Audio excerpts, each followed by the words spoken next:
David Morgan slammed both hands on the kitchen table so hard the coffee mug cracked down the middle. His daughter Sophie flinched. He didn't care, not right now, because the woman standing in his doorway, the same woman who had just whispered, "I've never been kissed," was Sophie's art teacher. And everything he had spent 6 years protecting was about to fall apart. But here's what David didn't know yet. That broken coffee mug wasn't the only thing cracking open that night. His entire life was. You're not ready for what happens next. Comment the city you're watching from so I can see how far this story travels. And, if you haven't already, subscribe and hit that bell so you don't miss a single part. David Morgan had 2 rules. Rule number 1, Sophie comes first. Always. No exceptions, no negotiations, no matter what. Rule number 2, never, and he meant never, get involved with anyone connected to Sophie's life. No teachers, no coaches, no other parents from the school pickup line. Nobody. 6 years. 6 years he had kept those rules like they were carved into stone. 6 years since Angela packed her bags on a Tuesday morning while Sophie was eating cereal, kissed their daughter on the forehead, said, "Mommy will be right back," and never came back. 6 years of doing it alone. And David was good at it. He was damn good at it. He had a system. Wake up at 5:15. Pack Sophie's lunch by 5:45. Iron her school clothes. Braid her hair. And yes, he had learned to braid. Watched 47 YouTube tutorials until his fingers stopped fumbling. Drop her off by 7:40. Work his shift at the warehouse until 3. Pick her up by 3:30. Homework, dinner, bath, story, bed. Every single day, like clockwork. His mother, Ruth, told him once over Sunday dinner, "David, you're living like a machine. Machines break down." He'd looked at her and said, "Machines don't leave." Ruth had gone quiet after that. The thing about David was, he wasn't angry. People assumed he was. A black man raising a daughter alone, working a warehouse job, keeping to himself. They assumed rage. They assumed bitterness. But David wasn't bitter. He was just finished. Finished with hoping. Finished with trusting. Finished with the idea that someone could walk into his life and not eventually walk out. Sophie was enough. Sophie was everything. And then September came. It started with a phone call. David was at work, stacking pallets, when his phone buzzed in his back pocket. He almost didn't answer. He always almost didn't answer. But the screen said Ridgemont Elementary, and anything connected to Sophie got answered on the first ring. "Mr. Morgan, this is Principal Watkins." David's chest tightened. "Is Sophie okay?" "Sophie is perfectly fine, Mr. Morgan. More than fine, actually. That's why I'm calling." David leaned against a pallet and wiped sweat from his forehead. "I'm listening." "Sophie's art teacher, Ms. Hayes, has identified something remarkable in your daughter's work. She'd like to recommend Sophie for the district's Young Artists Fellowship. It's a competitive program. Only 12 students from the entire county. Ms. Hayes believes Sophie has a real shot." David was quiet for a moment. "Art?" "Yes, sir. Apparently Sophie's been producing some exceptional pieces this semester. Ms. Hayes is quite passionate about it. She'd like to meet with you to discuss the application. Would tomorrow evening work? Say 6 o'clock at the school?" David rubbed his jaw. "I'll be there." He hung up and stood there for a long time, thinking. Article. His daughter. He didn't even know Sophie liked art. She'd never said anything. Or maybe she had, and he'd been too busy running the machine to hear it. That thought bothered him more than he wanted to admit. The next evening, David walked into Ridgemont Elementary at exactly 5:58. He was wearing his good jeans and a button-down shirt, because even though this was just a meeting about some art program, you showed up right. That's what his father taught him. You always showed up right. He found the art room at the end of the second-floor hallway. The door was open. He stopped in the doorway. A woman was sitting cross-legged on the floor, surrounded by student paintings, sorting them into stacks. She had paint on her fingers, a pencil stuck behind her ear. Her hair was pulled back loose, a few strands falling across her face. She looked up. "Mr. Morgan?" "That's me." She scrambled to her feet and wiped her hand on her jeans before extending it. "Ellie Hayes, I'm so glad you came." David shook her hand. Her grip was firm, but her palm was soft. He let go quickly. "You wanted to talk about Sophie," he said. "I did. Please, sit down." She gestured to a chair near her desk, then seemed to realize every chair in the room was child-sized. She laughed. "Okay, maybe don't sit down. These chairs aren't exactly built for anyone over 4 feet tall." David didn't laugh. He wasn't trying to be rude. He just didn't know this woman, and he didn't laugh with people he didn't know. Ellie's smile faded slightly, but she recovered fast. She grabbed a folder from her desk and opened it. "Mr. Morgan, your daughter is gifted." Principal Watkins mentioned something about a fellowship. "Yes, the Young Artists Fellowship, but I want you to understand what I mean when I say gifted. I've been teaching art for 11 years. I've seen talented kids. I've seen creative kids. Sophie is different." She pulled out a painting and held it up. "She did this last week." David looked at it. It was a man sitting alone at a kitchen table. The man's hands were wrapped around a coffee mug. The colors were dark, deep blues, heavy grays. But there was a single streak of warm gold light coming through what looked like a window. The man's face was turned slightly away. David stared at it. He knew that kitchen. He knew that table. He knew that man. "That's me," he said quietly. Ellie nodded. "She titled it Dad Before Dawn." Something tightened in David's throat. He looked away from the painting. "She's good." "She's extraordinary, Mr. Morgan, and I want to help her develop that. The fellowship would give her access to materials, mentorship, gallery exposure, but I need your permission, and I need your involvement. There are parent participation requirements." "What kind of involvement?" "Monthly portfolio reviews, a few weekend workshops, the final exhibition in May. I would be working closely with Sophie, and, by extension, with you." David looked at her. "With me?" "Yes." He folded his arms.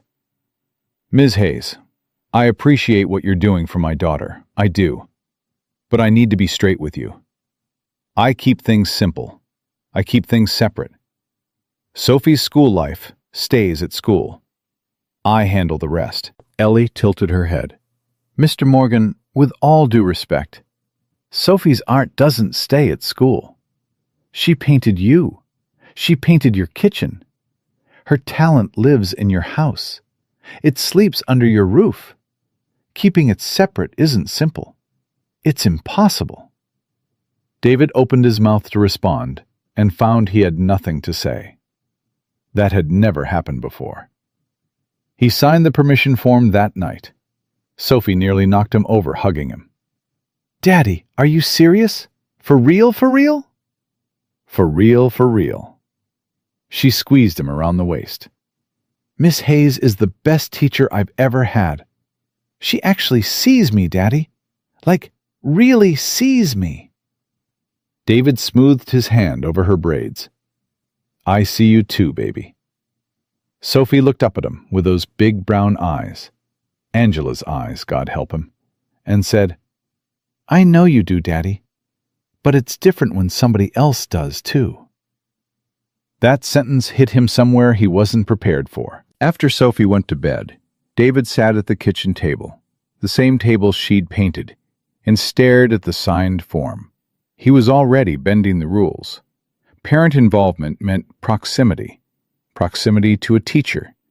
Proximity to a woman who looked at him like she was trying to read the pages he kept closed. It's for Sophie, he told himself. And it was. It absolutely was. For now. The first portfolio review was on a Saturday morning. David drove Sophie to the school and planned to drop her off and wait in the car. That was the plan. That was the safe plan. Sophie killed that plan in 4 seconds. "Daddy, you have to come in. Miss Hayes said the parents sit in." "I'll wait here." "Daddy, it's required." David looked at his daughter. She was holding a folder of paintings against her chest like it was treasure. Her eyes were bright. She was nervous and excited and alive in a way he hadn't seen in a long time. He turned off the engine. The review room had 6 kids and their parents. Ellie stood at the front. She was wearing a blue sweater and her hair was down. David noticed that and immediately wished he hadn't. Each student presented 3 pieces. When Sophie's turn came, she walked up and carefully placed her paintings on the display easels. The first was Dad Before Dawn. The second was a painting of a pair of empty shoes by a front door. Angela's shoes, David realized, the ones she'd left behind. The third was a self-portrait.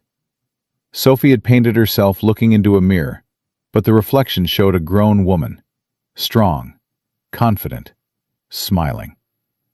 The room was quiet when she finished. Ellie spoke first. "Sophie, tell us about the third piece." Sophie tucked a braid behind her ear. "That's who I'm going to be. My daddy always says, 'You're going to be something, Sophie Morgan.' So, I painted something."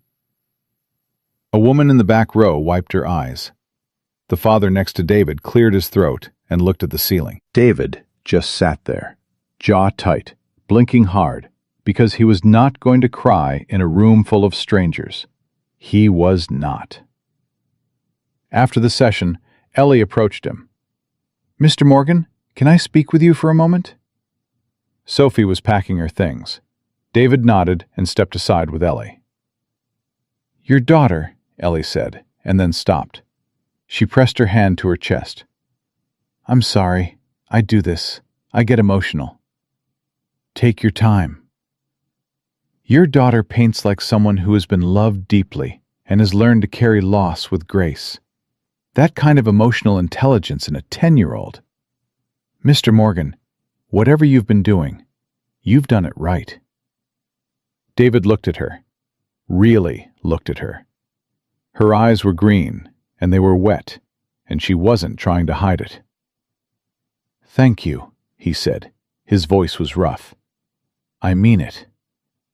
"I know you do. That's why I'm thanking you." Ellie smiled. It wasn't a big smile. It was small and real, and it stayed in her eyes. David felt something shift in his chest. Something he hadn't felt in 6 years. Something that scared him. He took a step back. "We should get going. Sophie's got homework." "Of course," Ellie nodded. "Same time next month?" "We'll be here." He walked away faster than he needed to. Sophie had to jog to keep up. "Daddy, slow down." "Sorry, baby." "Did Miss Hayes say something wrong?" "No. She said everything right. That's the problem." Sophie frowned. "How is that a problem?" David didn't answer. Over the next 2 months, the pattern established itself. Saturday reviews, Wednesday afternoon workshops, the occasional Tuesday when Ellie would call David to share some new development in Sophie's progress. David kept it professional. He was polite. He was punctual. He sat in the back during reviews. He asked appropriate questions. He said thank you and goodbye, and nothing more. But he noticed things. He noticed that Ellie stayed late every single day. He noticed she bought supplies with her own money. He noticed that she remembered every student's name, their parents' names, their siblings' names. He noticed she never mentioned a husband, a boyfriend, anyone waiting for her at home. He noticed she always looked at him a beat longer than necessary. And he noticed that he always looked back. His mother called on a Wednesday night. "How's that art thing going?" "It's going fine, Ma." "You sound different." "I sound tired." "No, you sound alive. Haven't heard that in a while." "Good night, Ma." "Mm-hmm." The trouble started in November. Sophie came home from school upset. She dropped her backpack by the door and went straight to her room without saying a word. David gave her 10 minutes, then knocked. "Soph? Go away." "You know that doesn't work with me. Open the door." Silence. Then the lock clicked. David opened the door. Sophie was sitting on her bed, arms crossed, eyes red. "What happened?" "Maya Jennings said Ms. Hayes is going to leave after this year. She said her contract isn't getting renewed because of budget cuts." David sat on the edge of the bed. "You don't know that's true. Maya's mom is on the school board. She knows stuff. People say a lot of things, Soph. But what if it's true, Daddy? What if she leaves?" Sophie's voice cracked. Everybody leaves. There it was, the wound that never fully closed. David pulled his daughter into his arms and held her tight. "Listen to me. Ms. Hayes is your teacher. She cares about you. Whatever happens with the school, that doesn't change. You don't know that. You're right. I don't. But I know you, and I know you're stronger than you think." Sophie pulled back and looked at him. "Can you talk to her? Can you find out if it's true?" David hesitated. This was exactly the kind of thing Rule 2 existed to prevent. Getting involved, getting tangled, caring about whether Ellie Hayes stayed or left. But Sophie's eyes were begging. "I'll talk to her," he said. He called Ellie that evening. She answered on the second ring. "Mr. Morgan, is everything okay with Sophie?" "Sophie's fine. She's worried about you, actually." A pause. "About me?" "She heard a rumor about your contract." The silence on the other end lasted long enough for David to know the rumor was true. "Ms. Hayes?" "It's Ellie, please. After all these Saturdays, I think we've earned first names." David closed his eyes. "Ellie, is it true?" Another pause. "The budget situation is complicated. The arts program is on the list for potential cuts. My position would be the first to go." "When would you know?" "January. The board votes in January." David sat in the dark of his kitchen, phone pressed to his ear. He could hear Ellie breathing. He could hear something fragile in that breathing. "Sophie would be devastated," he said. "I know.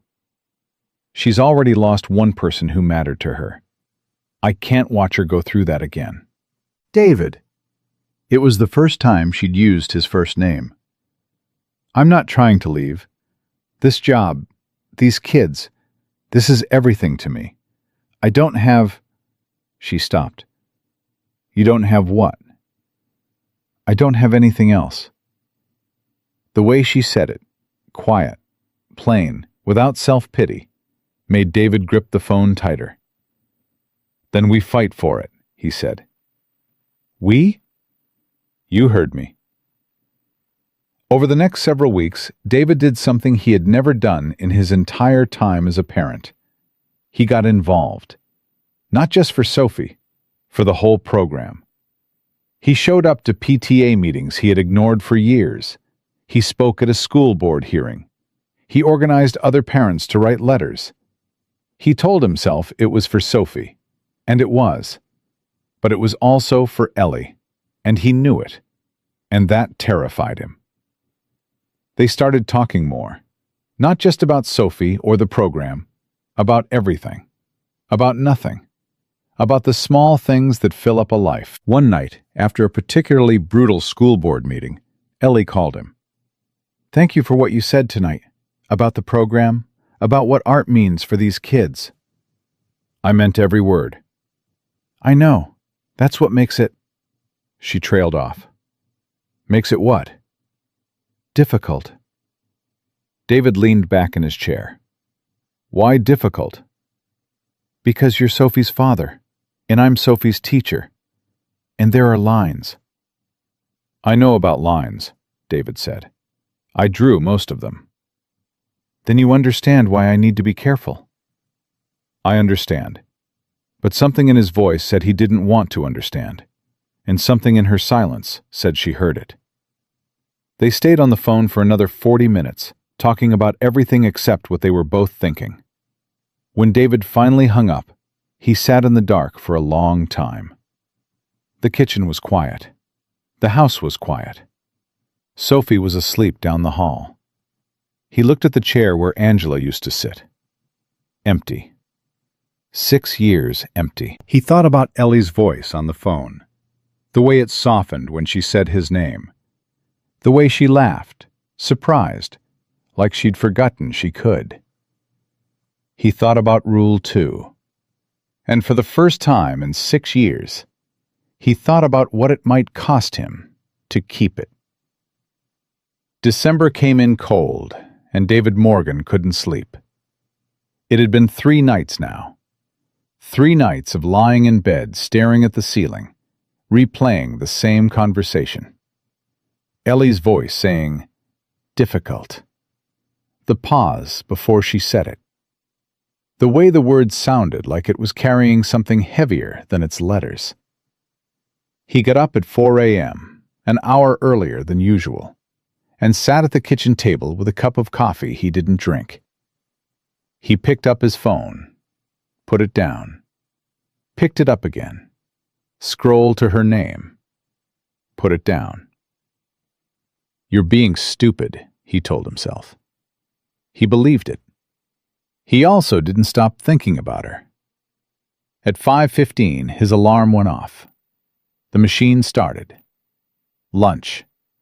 Clothes. Braids. Drive. The rhythm of a life built on control. But something in the rhythm was off now, like a song with a note that didn't belong, except the note was the only part he wanted to hear again. Sophie noticed. She noticed everything. That was the problem with raising a child who painted emotions for a living. She could read a room the way other kids read comic books. "Daddy, you're quiet today," she said in the car on the way to school. "I'm always quiet." "No, you're usually regular quiet. Today you're thinking quiet. There's a difference." David glanced at her in the rearview mirror. "When did you get so smart?" "I've always been smart. You just don't listen sometimes." He almost smiled. Almost.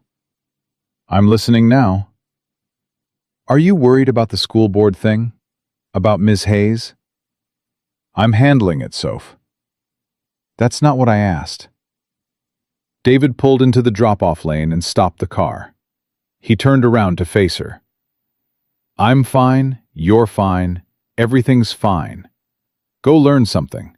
Sophie gave him a look. The look. The one that said she wasn't buying what he was selling, but she'd let it go for now, and grabbed her backpack. She opened the door, then paused. "Daddy?" "Yeah?" "It's okay to worry about people. That's not a weakness. Miss Hayes told us that." She was out of the car before he could respond. David watched her walk through the school doors, backpack bouncing, braids swinging, and he thought, "My 10-year-old daughter is smarter than me." He sat in the drop-off lane for too long. A car behind him honked. He pulled away. The warehouse felt different that day. Heavier. David moved through his shift like a man dragging extra weight. His buddy Marcus, who worked the loading dock beside him, kept stealing glances.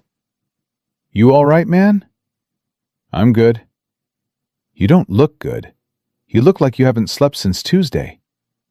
"I said I'm good, Marcus. Marcus held up both hands. All right. But just so you know, you've loaded that same pallet twice. David looked down. Marcus was right. He'd stacked the same boxes in a loop, going nowhere. He swore under his breath and started over. At lunch, Marcus sat across from him in the break room. Marcus was the closest thing David had to a friend, which meant they ate together 3 times a week and talked about sports, weather, and nothing personal. That was the arrangement. That was how David liked it. Marcus broke the arrangement. So, who is she? David stopped chewing. What? Come on, Dee. I've known you 4 years. You don't lose sleep over work. You don't lose sleep over money, because you'd never let yourself.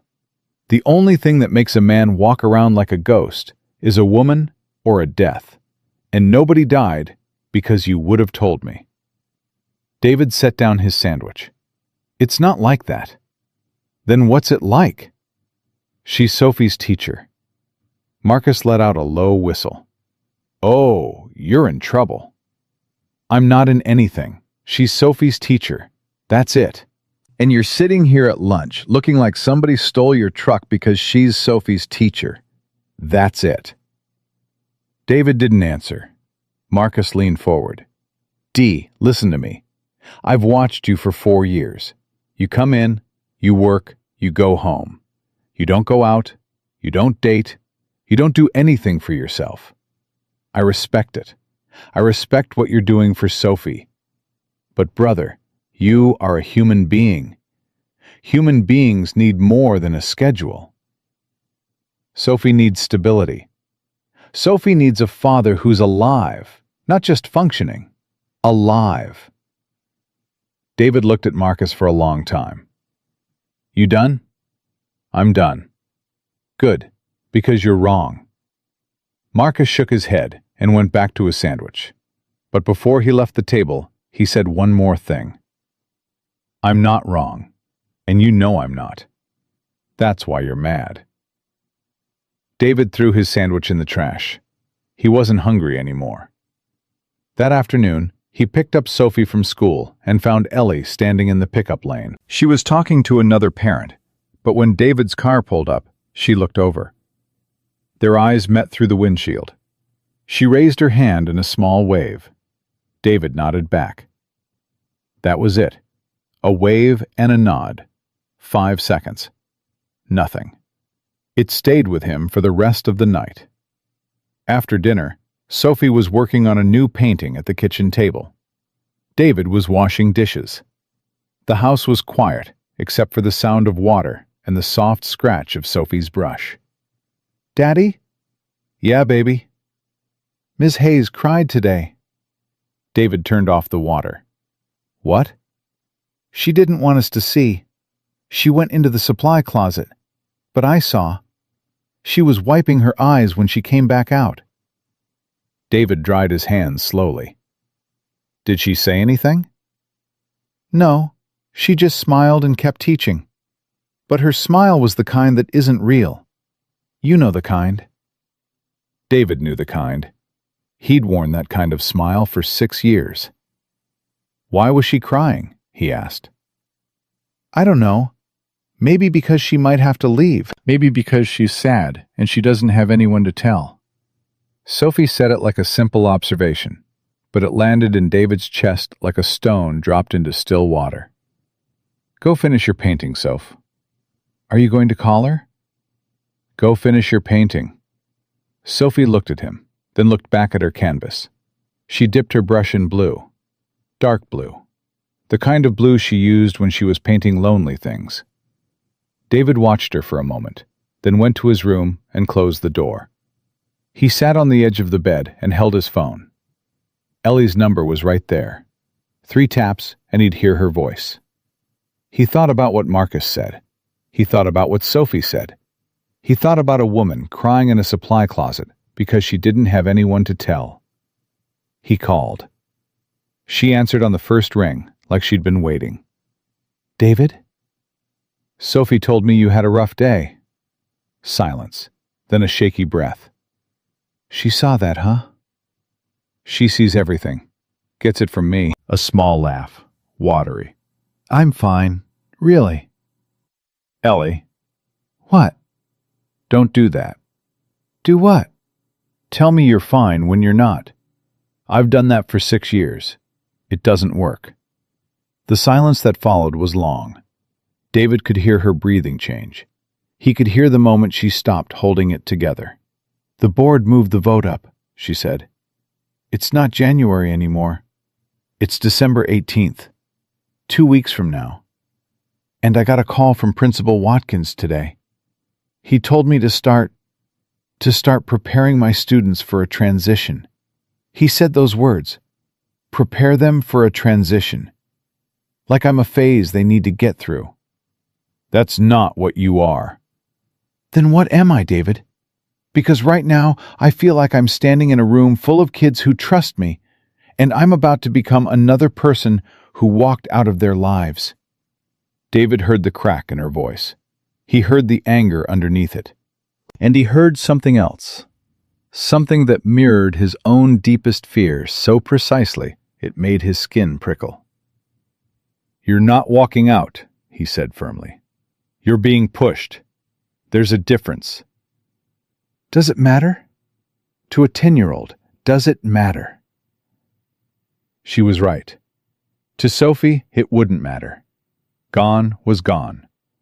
The reason didn't soften the wound. What do you need? David asked. What? What do you need, Ellie, right now? What do you need? She was quiet for so long he thought she'd hung up. Then she said, very softly, I need someone to tell me I'm not going to lose everything. David gripped the phone. He wanted to say it. He wanted to tell her she wouldn't lose anything. But he'd been lied to with that kind of promise before, and he wouldn't do it to someone else. I can't promise you that, he said. But I can promise you that you're not fighting alone. Not anymore.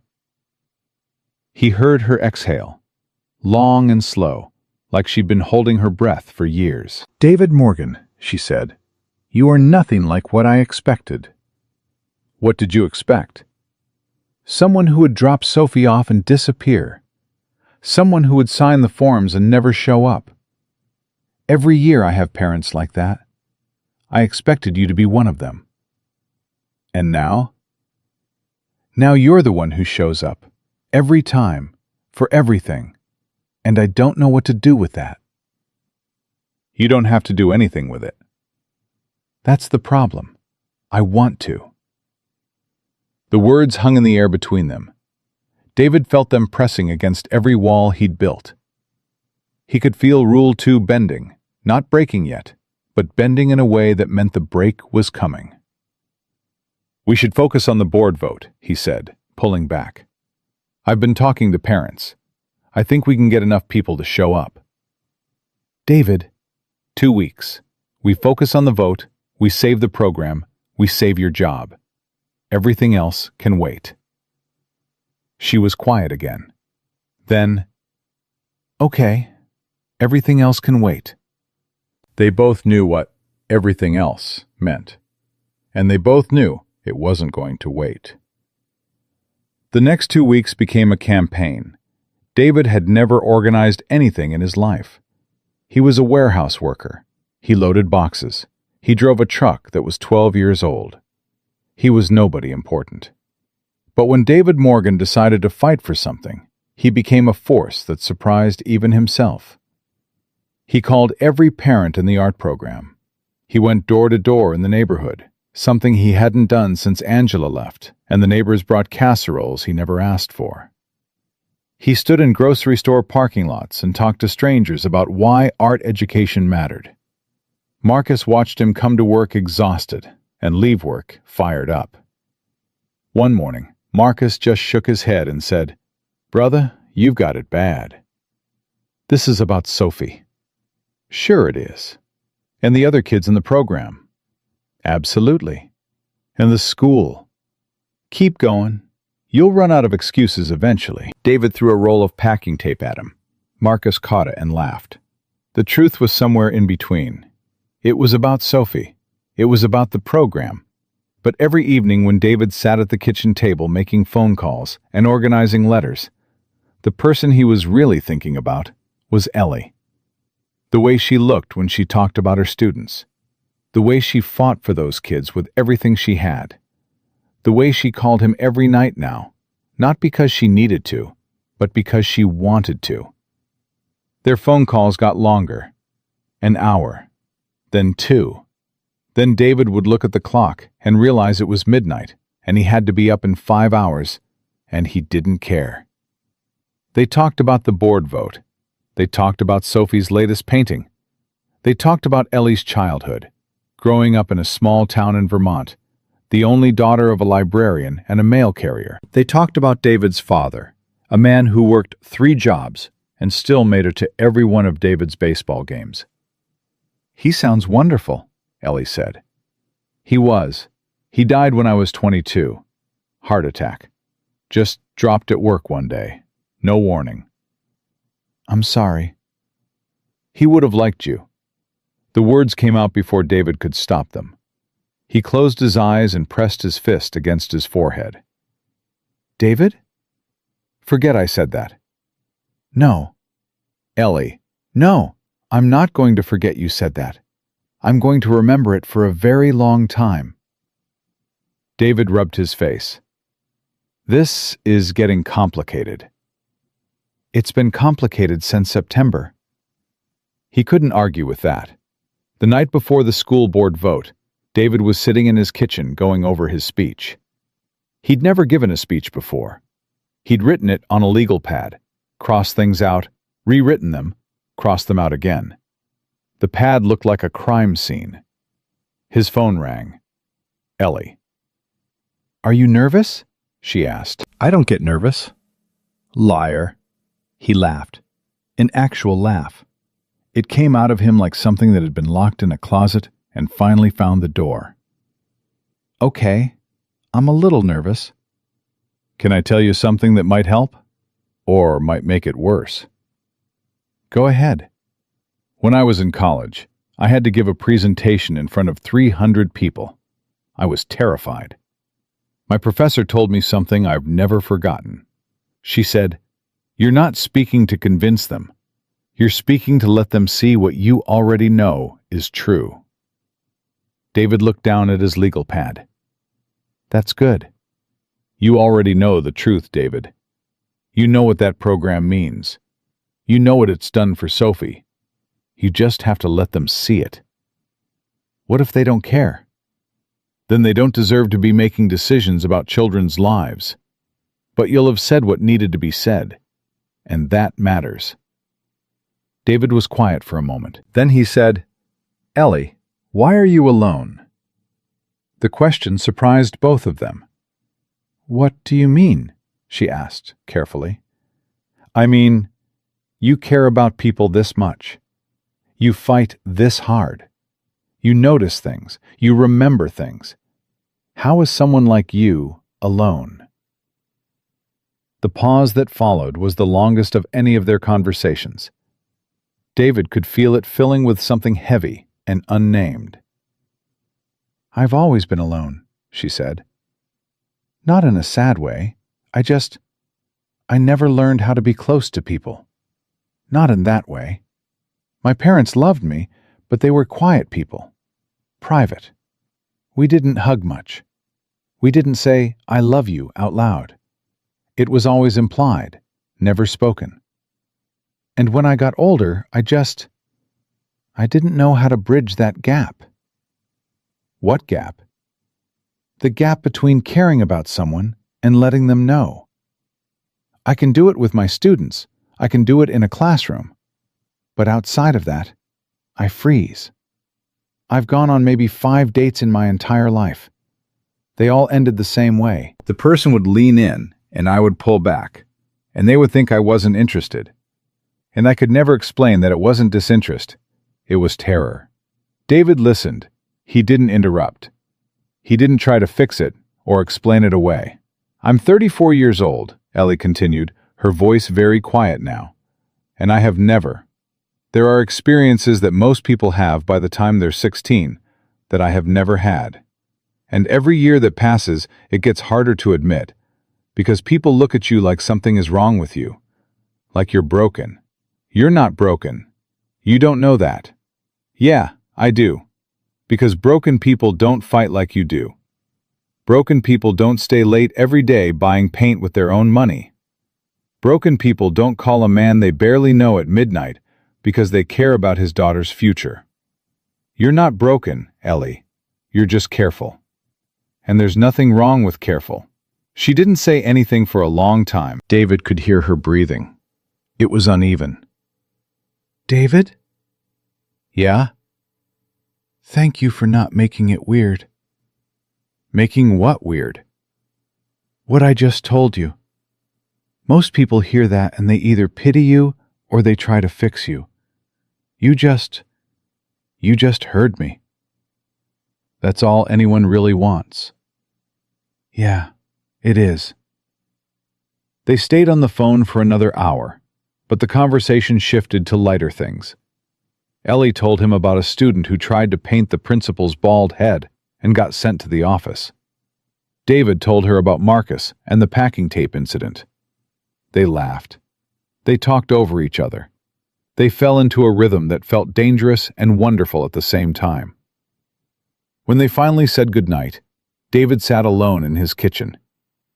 The legal pad with his speech was still on the table, but he wasn't looking at it anymore. He was looking at the chair where Angela used to sit. The empty chair.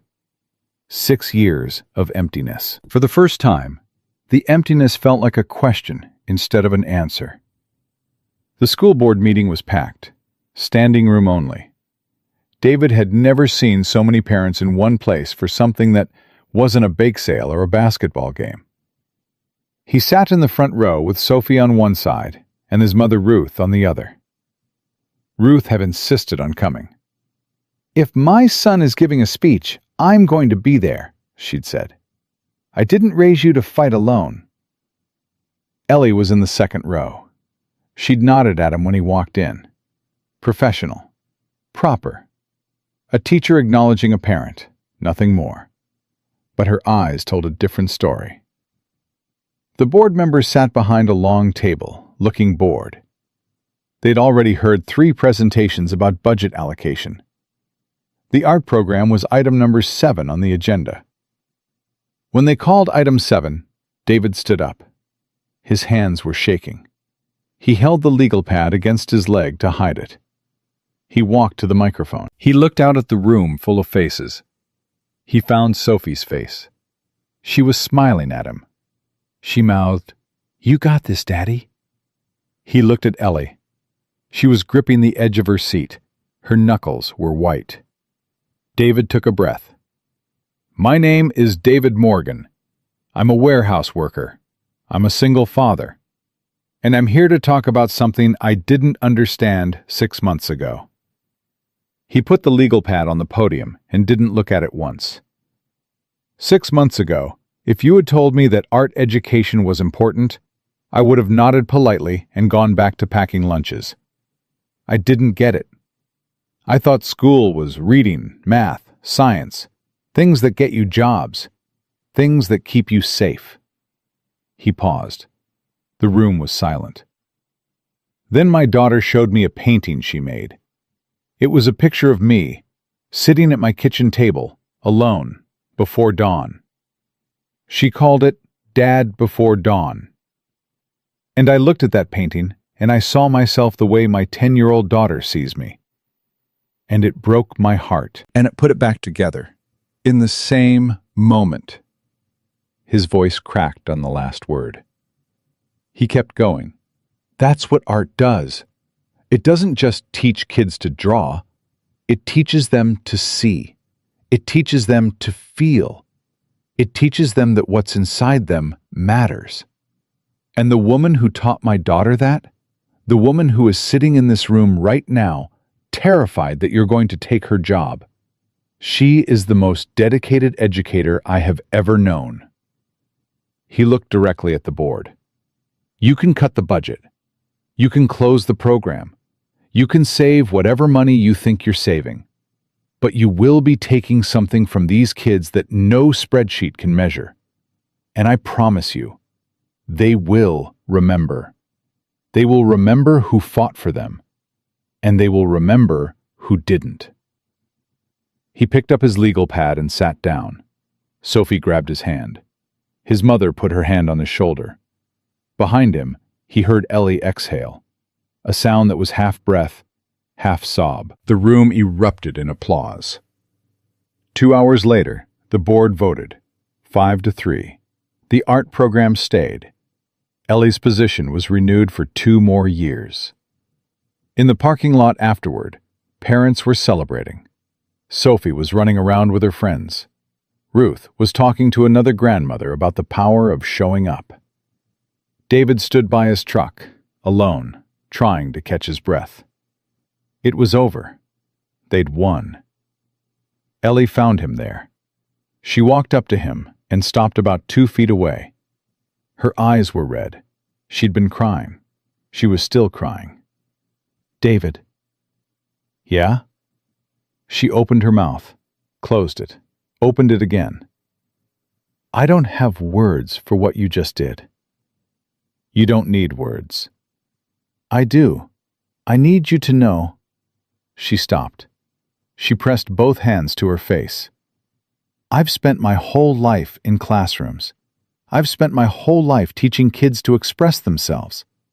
And right now, I can't find a single sentence." David stepped closer. "Not much. Just enough." "Then don't." She looked up at him. Her eyes were green and wet and wide open, and there was nothing guarded in them. Nothing careful. Nothing hidden. "You changed everything tonight," she whispered. "I just told the truth. That's what changed everything." They stood there in the parking lot, 2 feet apart, and the distance felt like both a wall and an invitation. David could feel every rule he'd ever made pressing against the moment, trying to hold it back, trying to keep him safe. Sophie's voice cut through the night air.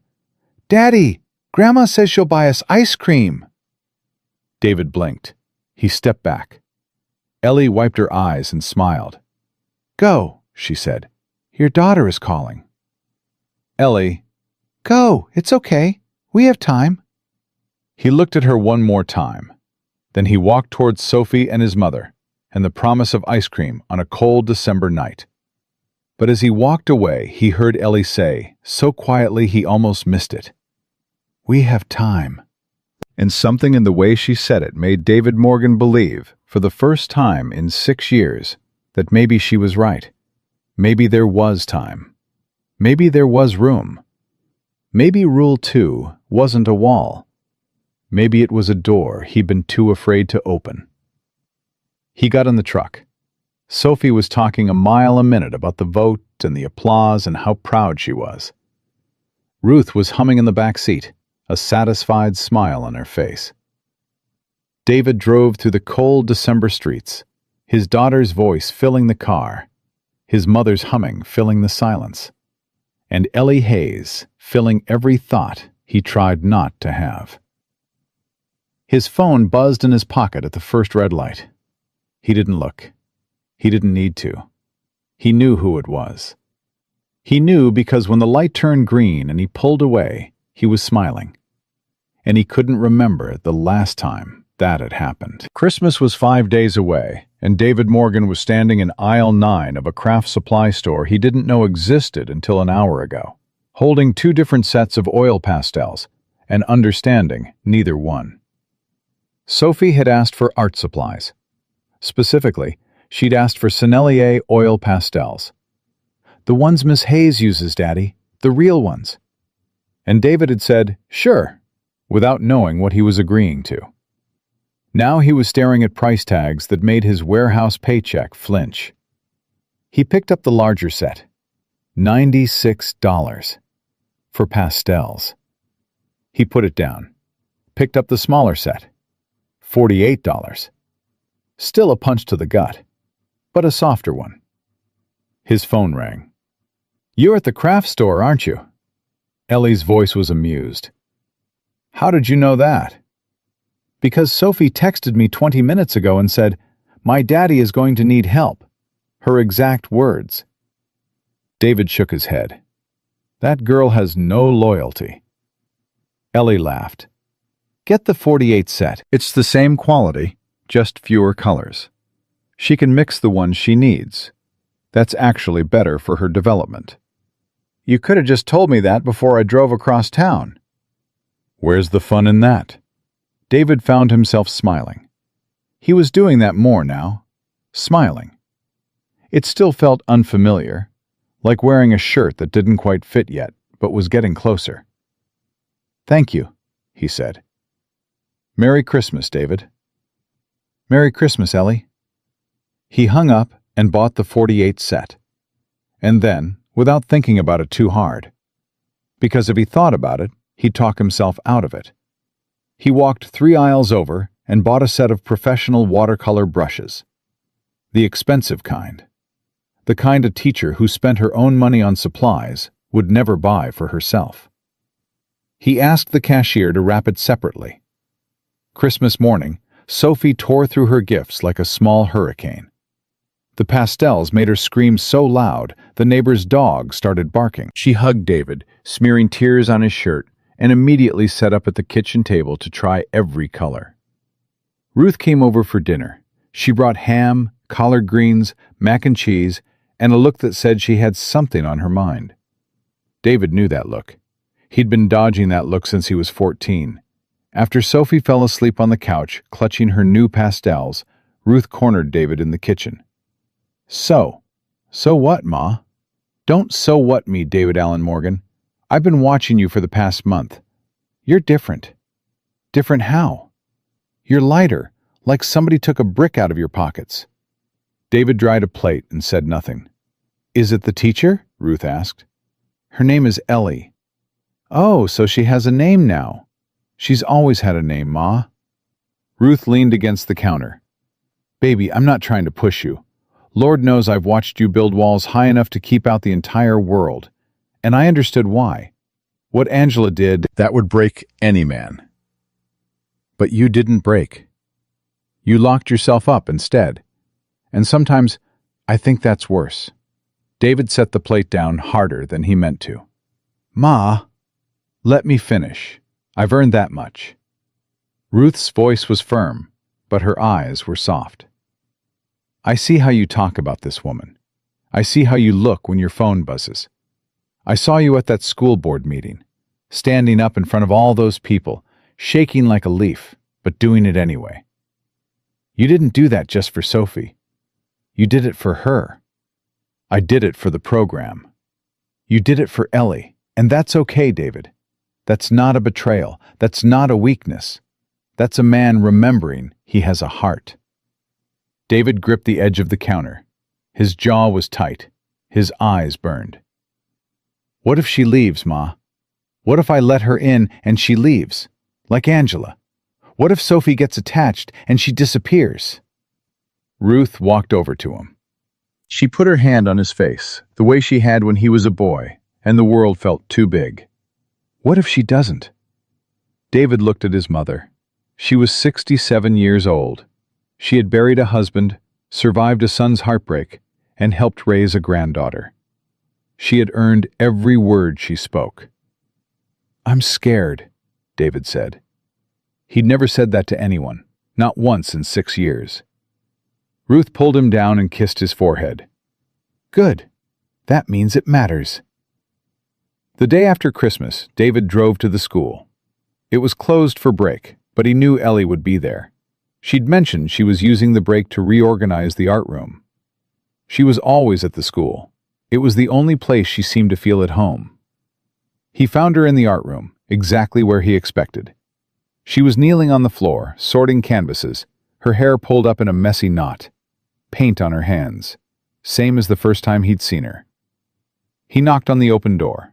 She looked up. David, what are you doing here? Merry Christmas. He held out the wrapped package. Ellie stood up slowly. She looked at the package, then at him, then back at the package. You got me a gift? Sophie helped me pick it out. That was a lie. Sophie didn't know about it. But the lie felt safer than the truth. Ellie took the package. Her hands were trembling slightly as she unwrapped it. When she saw the brushes, she went still. "David, these are Kolinsky sable brushes." "I don't know what that means." "It means they're the best brushes you can buy.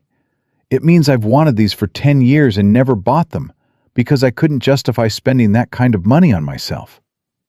She looked up at him. Her eyes were filling. "Why?" "Because you spend all your money on other people's kids. Figured someone should spend some on you." Ellie pressed the brush set against her chest, like Sophie had held her pastels. Nobody's ever..." She couldn't finish the sentence. David watched her struggle with it, watched the words get stuck somewhere between gratitude and disbelief, and he understood. He understood what it felt like to go so long without someone caring that when it finally happened, you didn't have the language for it. "You don't have to say anything," he said. "I want to say something. I just can't find it." "Then save it. You'll find it eventually." She nodded. A tear slid down her cheek. She wiped it quickly with the back of her paint-stained hand and laughed. "I'm a mess." "You're not a mess." "I'm standing in an empty school on December 26th, crying over paintbrushes." "You're standing in your favorite place in the world, holding something you've wanted for 10 years. That's not a mess. That's a moment." Ellie stared at him. "David Morgan, where did you come from?" "Warehouse on 5th and Grant. Before that, the West Side. Before that, Ruth Morgan's kitchen." "Why?" She laughed through her tears. "Because you say things like that. Things that are exactly right, exactly what I need to hear. And you don't even realize you're doing it." David shifted his weight. He was uncomfortable with compliments. Always had been. "I should get going. Sophie's with my mom, but..." "Wait!" Ellie set the brushes down carefully on her desk. "I have something for Sophie. I was going to mail it, but since you're here..." She went to a cabinet and pulled out a flat package wrapped in brown paper. "It's a book. The Lives of the Great Artists. The real one, not the kids' version. I think she's ready for it." David took the package. "She'll love this." "There's something else." Ellie reached back into the cabinet and pulled out a smaller envelope. She held it for a moment, then handed it to him. "This one's for you. Don't open it here. Open it at home." David looked at the envelope. "What is it?" "A Christmas gift. From me. It's nothing expensive, I promise. Just open it when you're alone." David put the envelope in his jacket pocket. He looked at Ellie. She was standing 3 feet away, paint on her fingers, tears drying on her cheeks, holding herself like she was afraid she'd fall apart if she let go. He wanted to close that distance.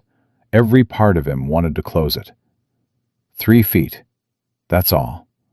3 feet and 6 years and 1 rule. "Thank you, Ellie, for everything you've done for Sophie, and for..." He stopped. "For what?" "For answering the phone at midnight. For not giving up. For being the person my daughter painted into her future." Ellie's hand came up to her mouth. She pressed it there hard, holding something in. David turned and walked out before he did something he couldn't undo. He sat in his truck for 5 minutes before driving away. He pulled the envelope from his jacket. His fingers ran over it. He could feel something flat inside. A card, maybe. Or a photo. He drove home. He picked up Sophie from Ruth's house. He made dinner. He put Sophie to bed. He read her a chapter of the book she was working through. He kissed her forehead and said, "Love you, baby." She said, "Love you more, Daddy." The same way she said it every night. And he closed her door. Then he went to the kitchen. He sat at the table, and he opened the envelope. It was a painting. Small, no bigger than a postcard. Watercolor. Delicate and precise. It showed two hands reaching toward each other, not quite touching. Close, but not there yet. The space between the fingers was filled with warm gold light. The same gold light Sophie had painted in Dad Before Dawn. On the back, in Ellie's neat handwriting, were 3 words. Almost there. E. David held the painting in both hands and stared at it until the kitchen blurred. He thought about Angela, about the morning she left, about the sound of the front door closing, about Sophie's voice asking, "Where's Mommy?" every morning for 3 months, until she finally stopped asking. About the silence that filled the house after the question died. About the walls he built. About the rules he wrote. About the years he spent making sure no one would ever get close enough to leave again. And then he thought about Ellie Hayes. About a woman who had never been close to anyone. About a woman who cried in supply closets and bought paint for other people's children, and answered the phone at midnight because she was the loneliest person he had ever met, who would never admit she was lonely. 2 people on opposite sides of the same wound. One who had been left. One who had never been chosen. David put the painting down on the table. He put his face in his hands. And for the first time since Angela walked out, David Morgan let himself feel everything he'd been holding back. New Year's came and went. January settled in bitter and gray. The art program was safe. Ellie's job was secure. And David had no more excuses to call her every night. He called her anyway. So did she. They didn't talk about the painting. They didn't talk about what was happening between them. They talked around it, through it, under it, like 2 people building a bridge from both sides and pretending they weren't heading toward the same center. Sophie's work in the fellowship was advancing fast. Her portfolio was growing. The district exhibition was set for May, and Ellie was pushing her students hard. Saturday reviews continued. David continued sitting in the back row. But now, when the session ended and parents gathered their children, David lingered. He'd help Ellie stack chairs or clean brushes, small things, quiet things, things that kept him in the room 5 minutes longer than necessary. One Saturday in late January, Sophie got picked up early by Ruth for a sleepover. David stayed to help Ellie break down the review space. They worked in silence for a while. It was a comfortable silence, the kind that only exists between people who have spent enough hours together that words become optional. Ellie spoke first. "Can I ask you something personal?" David stacked a chair. "You've already heard me give a speech about my feelings in front of 100 strangers. I think we're past personal." She smiled. "Do you ever think about dating again?" David stopped stacking. He stood still with his hands on the back of a chair. "Why are you asking?" "Because Ruth told me you haven't been on a single date in 6 years. David closed his eyes. "My mother has no boundaries." "She loves you." "She loves meddling. There's a difference." "Answer the question." David turned to face her. Ellie was standing by her desk, arms crossed, looking at him with those green eyes that never let him hide. "I haven't thought about it," he said. "That's not true." "How would you know?" "Because I know what it looks like when someone is thinking about it. I see it every time you look at me and then look away." The air in the room changed. David could feel it. The temperature, the weight, the oxygen, everything shifted. "Ellie, I'm not trying to make you uncomfortable. I'm trying to be honest, because I've spent 34 years being too afraid to say what I feel, and I'm tired of it. I'm tired of watching you walk out of this room when I want you to stay. I'm tired of our phone calls ending when we both know we don't want to hang up. I'm tired of pretending the painting I gave you didn't mean what it meant." David's hands tightened on the chair. "What did it mean?" "You know what it meant." I need to hear you say it. Ellie uncrossed her arms. She took a step toward him. It meant that I've been reaching for you since September, and I think you've been reaching back. And we're almost there, David. We are so close. And I am terrified, because I have never done this before. And I don't mean just with you. I mean with anyone. She stopped walking. She was 5 feet away. I told you on the phone that I don't know how to be close to people. I wasn't being dramatic. I wasn't exaggerating. Her voice dropped. David, I have never been kissed. I am 34 years old and I have never been kissed. Not once. Not in high school, not in college, not at a party or a wedding or on a date that went well. Never. And I know how that sounds. I know what people think when they hear that. They think something is wrong with me. Nothing is wrong with you. Let me finish, please. Her eyes were wet, but her voice was steady. I spent my whole life thinking that if I just waited, if I was patient enough, if I was good enough, someone would choose me. Someone would look at me and not see the awkward girl who didn't know how to flirt or play games or be casual about anything. Someone would see me, the real me, and decide I was worth the risk. She wiped her eyes. And then I met Sophie. And through Sophie, I met you. And you, David Morgan, a man who built walls higher than mine, a man who swore he'd never let anyone in. You are the first person in my life who made me feel like the wait might have been worth it. The room was completely silent. David could hear his own heartbeat.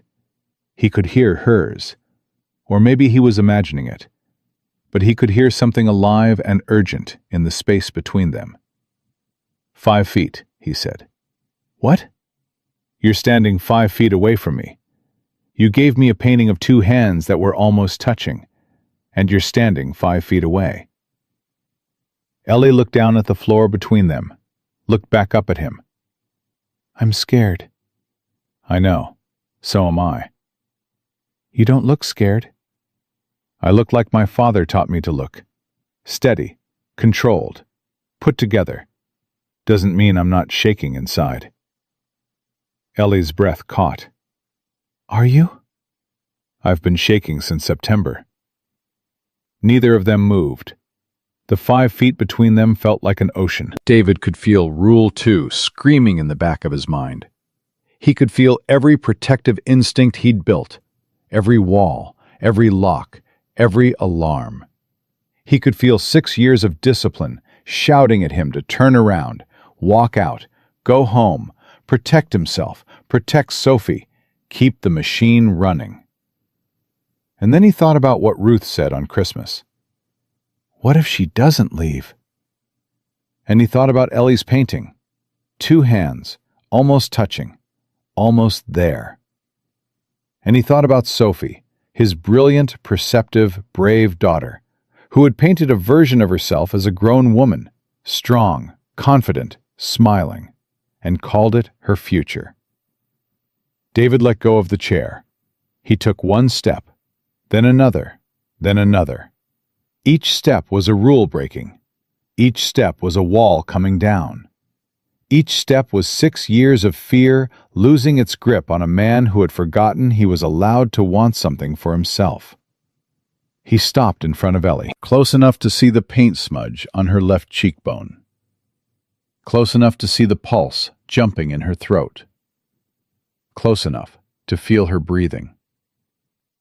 You've really never been kissed, he said softly. Never.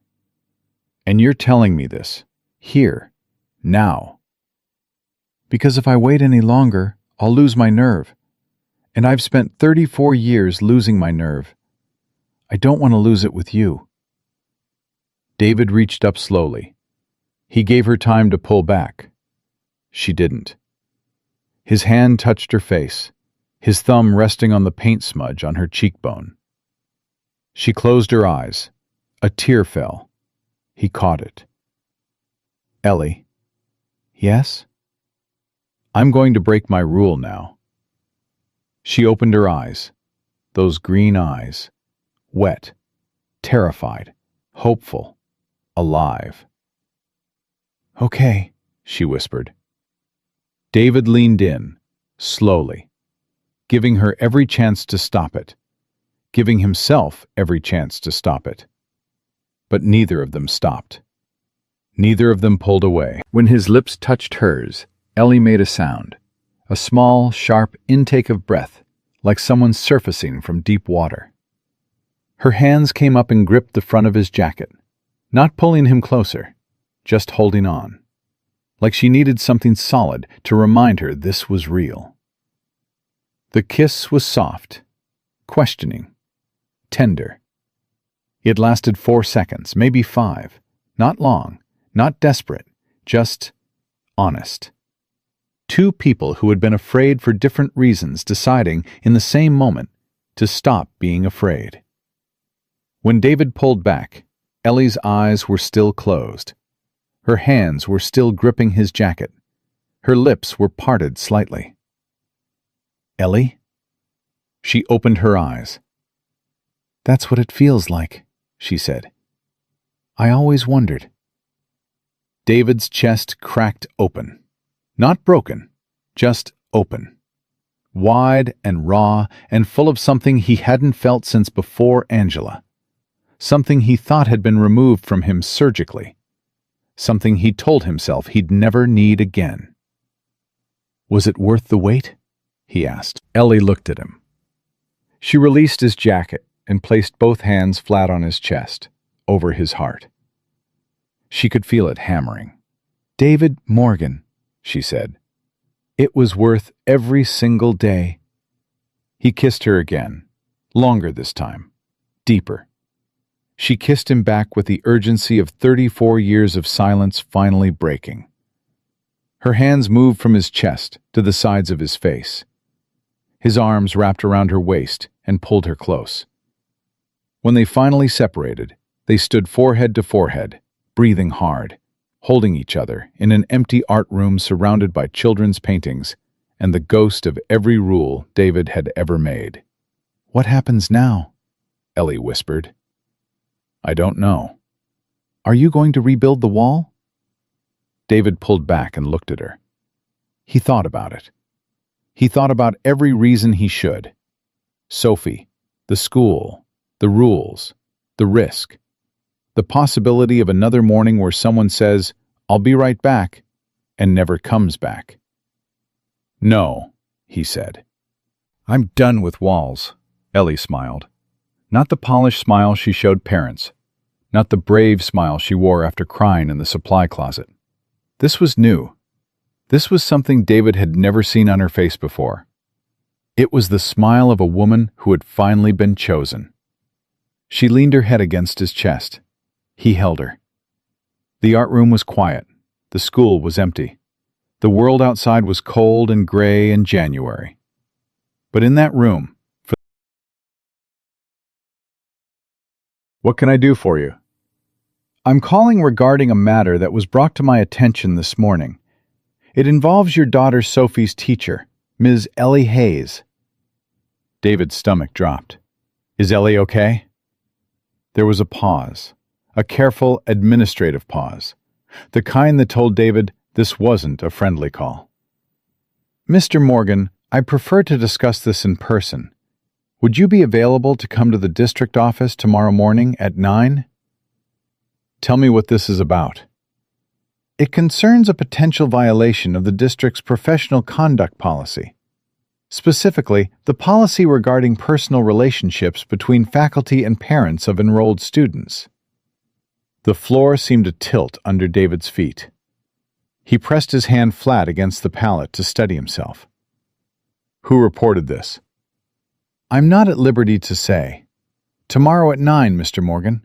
I'll send the address to this number. She hung up. David stood there holding his phone, staring at the screen, and felt every wall he'd just torn down start to rebuild itself. Someone knew. Someone had seen something, heard something, guessed something. And now Ellie's job, the job they'd fought to save, the job that defined her, the only thing she said she had, was in danger again. Because of him. He called Ellie. She didn't answer. He called again. Nothing. He texted, "Call me, it's important." 20 minutes later, she called back. Her voice was tight, controlled. The voice she used when she was trying not to fall apart. "I got the same call," she said. "Are you okay?" "No, David, I'm not okay. Someone reported us. Someone went to the district and said we're in a relationship, and now I have a meeting tomorrow with Janet Clearfield, who has the authority to put a formal reprimand in my file or recommend termination. They can't fire you for this. They can put me on review, they can flag my record, they could make my contract renewal a nightmare. David, I just got my position secured 2 months ago. 2 months. And now, this is my fault. Don't do that. I shouldn't have come to the school on December 26th. I shouldn't have brought the gift. Someone saw. Someone... David, stop. We don't even know what they know. We don't know who reported it. It could be a rumor. It could be nothing. It's not nothing if they're calling us in. Ellie went quiet. David could hear her breathing. Fast. Uneven. What do we do? She asked. We go to the meeting. We tell the truth. Which truth? The truth that we kissed once in an empty classroom? The truth that I'm falling for the father of my student? Which truth do you want me to tell, David? The word hit him hard. Falling. She said falling. Present tense. Active. Ongoing. All of it, he said. We tell all of it. And if they separate me from Sophie? If they transfer me or remove Sophie from my class? David closed his eyes. Sophie. Always, always it came back to Sophie. Every decision, every risk, every moment of hope, Sophie was at the center of it. Let me handle Sophie, he said. You focus on your meeting. I'll be at the district office at 9. We'll face it together. Together, Ellie repeated. She said it like she was testing the word, checking if it was real. Together. That night, David sat at the kitchen table after Sophie went to bed. The painting Ellie had given him, 2 hands, almost touching, warm gold light, was still propped against the salt shaker where he'd kept it since Christmas. He picked it up and turned it over. Almost there. E. They'd gotten there, and now someone was trying to push them back. David picked up his phone and called Ruth. Ma, I need you to watch Sophie tomorrow morning. What's going on? David told her, all of it. The call from the district, the policy violation, the meeting. Ruth listened without interrupting, which was unusual for her. When he finished, she said, David, do you love this woman? Ma, that's not... Answer the question. David rubbed his forehead. I don't know. It's too early to... Boy, I have known you for 34 years. I was there when you fell in love with Angela. I watched your face. I see the same face now. Different woman. Same face. So I'll ask you again. Do you love her? David's throat tightened. I think I'm getting there. Then you walk into that office tomorrow, and you do not apologize for being a man who found the courage to feel something again. You hear me? Yes, ma'am. And David? Yeah. Wear the good shirt, the blue one. You look like your father in that shirt. Despite everything, David almost smiled. Good night, Ma. Good night, baby. And David? You've been alone long enough. Don't let some bureaucrat behind a desk scare you back into that cage. He hung up and sat in the quiet kitchen. He thought about calling Ellie again, but he could tell from their earlier conversation that she needed space to think. They'd spent months learning each other's patterns. Ellie processed a loan first. Then she reached out. If he pushed now, she'd retreat deeper. So he waited. At 11:47 p.m., his phone buzzed. A text from Ellie. "I'm scared." He typed back. "I know.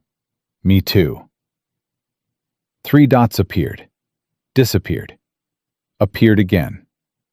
Then, "Whatever happens tomorrow, I don't regret it. The brushes, the phone calls, the kiss. I don't regret any of it." David stared at the screen. He typed 4 words, deleted them, typed them again, deleted them again. Finally, he sent, "Neither do I. Get some sleep." He didn't sleep, not for a single minute.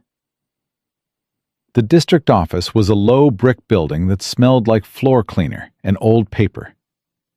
David arrived at 8:52 in the blue shirt. Ellie was already there, sitting in the waiting area. She was wearing a dark blazer over a white blouse. Professional. Armored.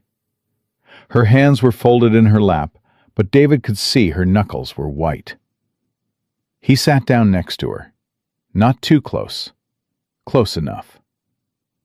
"You look nice," he said. "I look like someone going to a disciplinary hearing." "That too." She almost laughed. Almost. "David, I've been thinking all night. If they ask about the nature of our relationship, I'm going to be honest. But I'm also going to make it clear that nothing has compromised my professional responsibility to Sophie or any of my students." "Agreed. And if they ask you to confirm or deny, I'm going to tell the truth, same as the school board meeting. That's all I know how to do." Ellie looked at him. "You really aren't afraid of these people, are you?" "I'm afraid of a lot of things. A woman behind a desk isn't one of them." The door opened. A secretary called them in. Janet Clearfield was a small woman with sharp glasses and a folder that David immediately didn't like. Folders meant documentation. Documentation meant this wasn't a conversation. It was a perceiving. "Thank you both for coming. Please, sit down." They sat. David noticed there were 2 chairs facing the desk, positioned about a foot apart. He pulled his an inch closer to Ellie's. Not much. Enough. Clearfield opened the folder. "I'll be direct. On January 15th, the district received an anonymous complaint alleging that Ms. Hayes and Mr. Morgan are engaged in a personal relationship that may constitute a conflict of interest, given Ms. Hayes's role as instructor and fellowship mentor to Mr. Morgan's daughter, Sophie." "Anonymous," David said. "Yes. So, someone made an accusation and didn't have the guts to put their name on it." "Mr. Morgan, the district takes all complaints seriously, regardless of—" "I take my daughter seriously, Ms. Clearfield. I take her education seriously. And I take it seriously when someone hides behind anonymity to threaten the career of the best teacher in your district." Clearfield blinked. She looked at Ellie. "Mrs. Hayes, I'd like to hear from you. What is the nature of your relationship with Mr. Morgan?" Ellie sat straight. Her voice was calm, but David could see her pulse jumping in her neck. "David Morgan is the father of one of my fellowship students.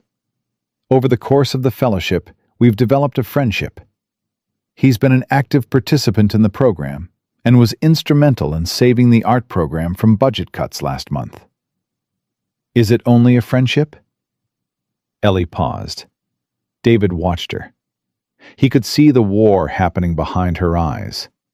The professional who needed this job, fighting with a woman who had just found the courage to feel something. "No," Ellie said quietly. "It is not only a friendship. David and I have developed personal feelings for each other. But I want to be clear about something. Those feelings have never once affected my professional conduct. Sophie Morgan receives the same instruction, the same feedback, and the same expectations as every other student in the fellowship.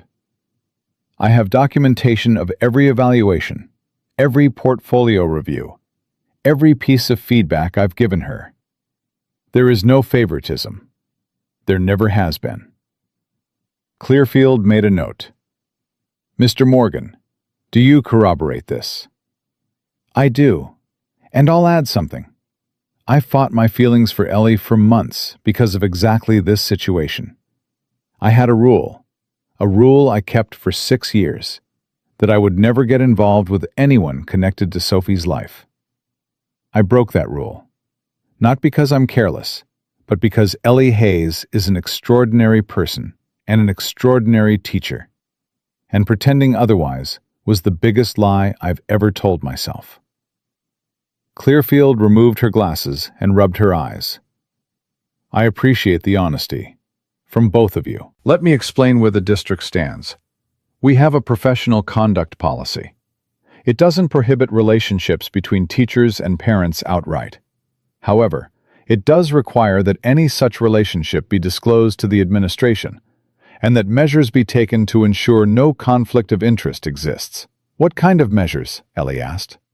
Typically, the student would be reassigned to another instructor for grading and evaluation purposes. An independent reviewer would assess any fellowship-related decisions regarding Sophie. The relationship itself is not the violation, Ms. Hayes. The lack of disclosure is. I didn't disclose it because I didn't know what it was, Ellie said. We kissed for the first time 10 days ago. There was nothing to disclose before that. And now? Ellie looked at David. He looked back at her. In that look was every phone call, every Saturday morning, every midnight conversation, every word they'd said and hadn't said. Now there is, Ellie said, and I'm disclosing it, right now, to you. Clearfield studied them both. She closed the folder. Here's what I'm going to recommend. Miss Hayes, you will remain Sophie's art teacher for general instruction. However, all fellowship evaluations and portfolio reviews for Sophie will be conducted by an independent assessor. I'll arrange for Michael Torres from Westfield Elementary. He's an excellent art instructor. This protects Sophie, protects you, and protects the integrity of the program. That's fair, David said. Miss Hayes? Ellie nodded slowly. That's fair. One more thing. The anonymous complaint will remain on file, but no formal reprimand will be issued. I'd rather have honest people in my district than rule followers who hide behind policies. But going forward, any relationship developments should be communicated to Principal Watkins. Transparency is your best protection. Understood, Ellie said. Clearfield stood up and extended her hand.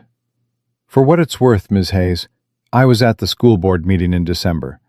I heard Mr. Morgan's speech. I saw what that program means to those families.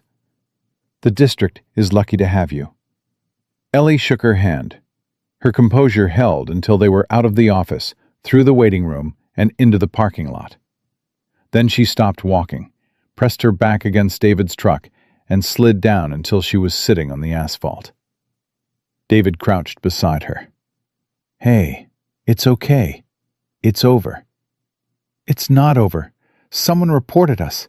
Someone is watching. Let them watch. David, you don't understand. This is my life. This job is my entire identity. Without it, I have nothing. I am nothing. That's not true. It feels true.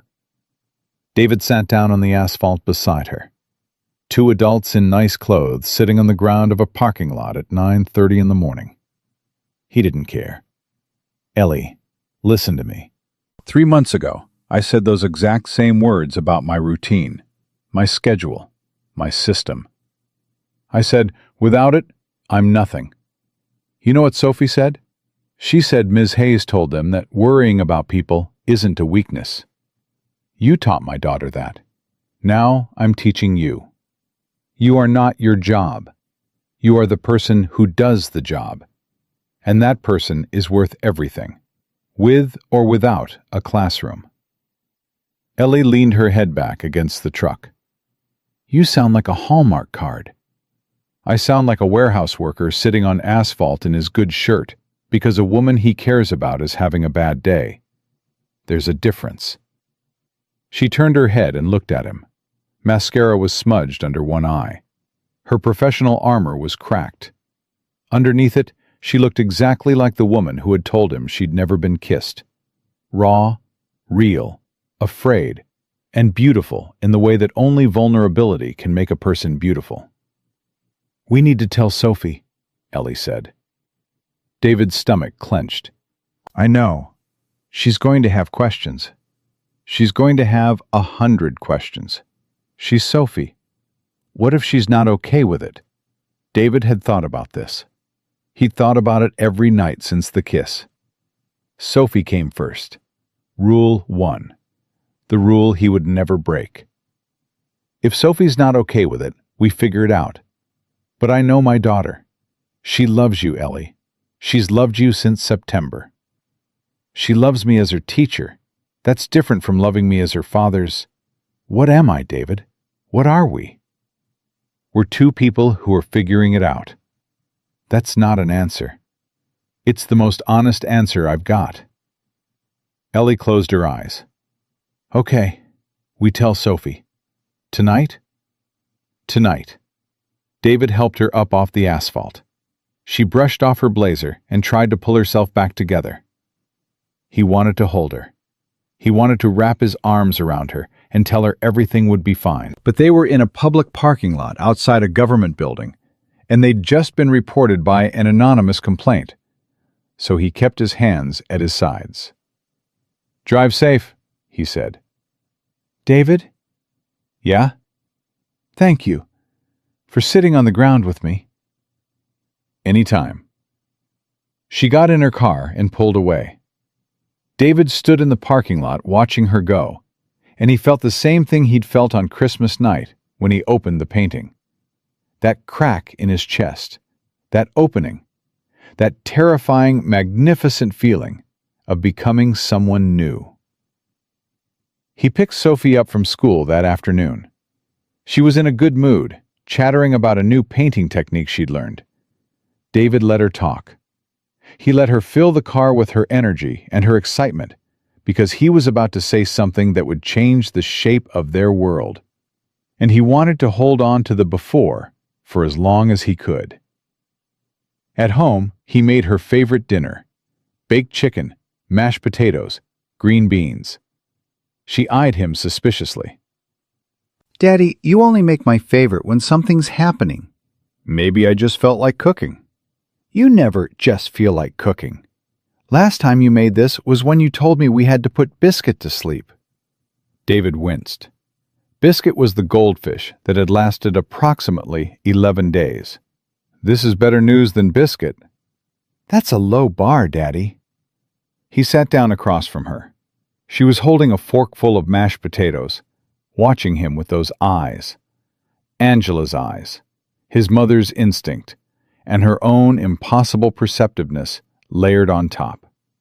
Sophie, I need to tell you something. And I need you to listen to all of it before you respond. Can you do that? She put down her fork. You're scaring me. Don't be scared. This is a good thing. At least, I think it is. But it's complicated. Is this about Ms. Hayes?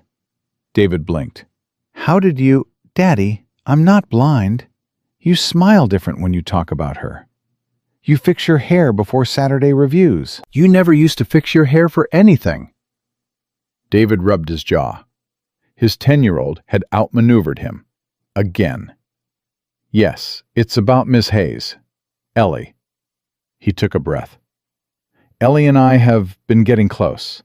Closer than just teacher and parent. We care about each other. More than friends.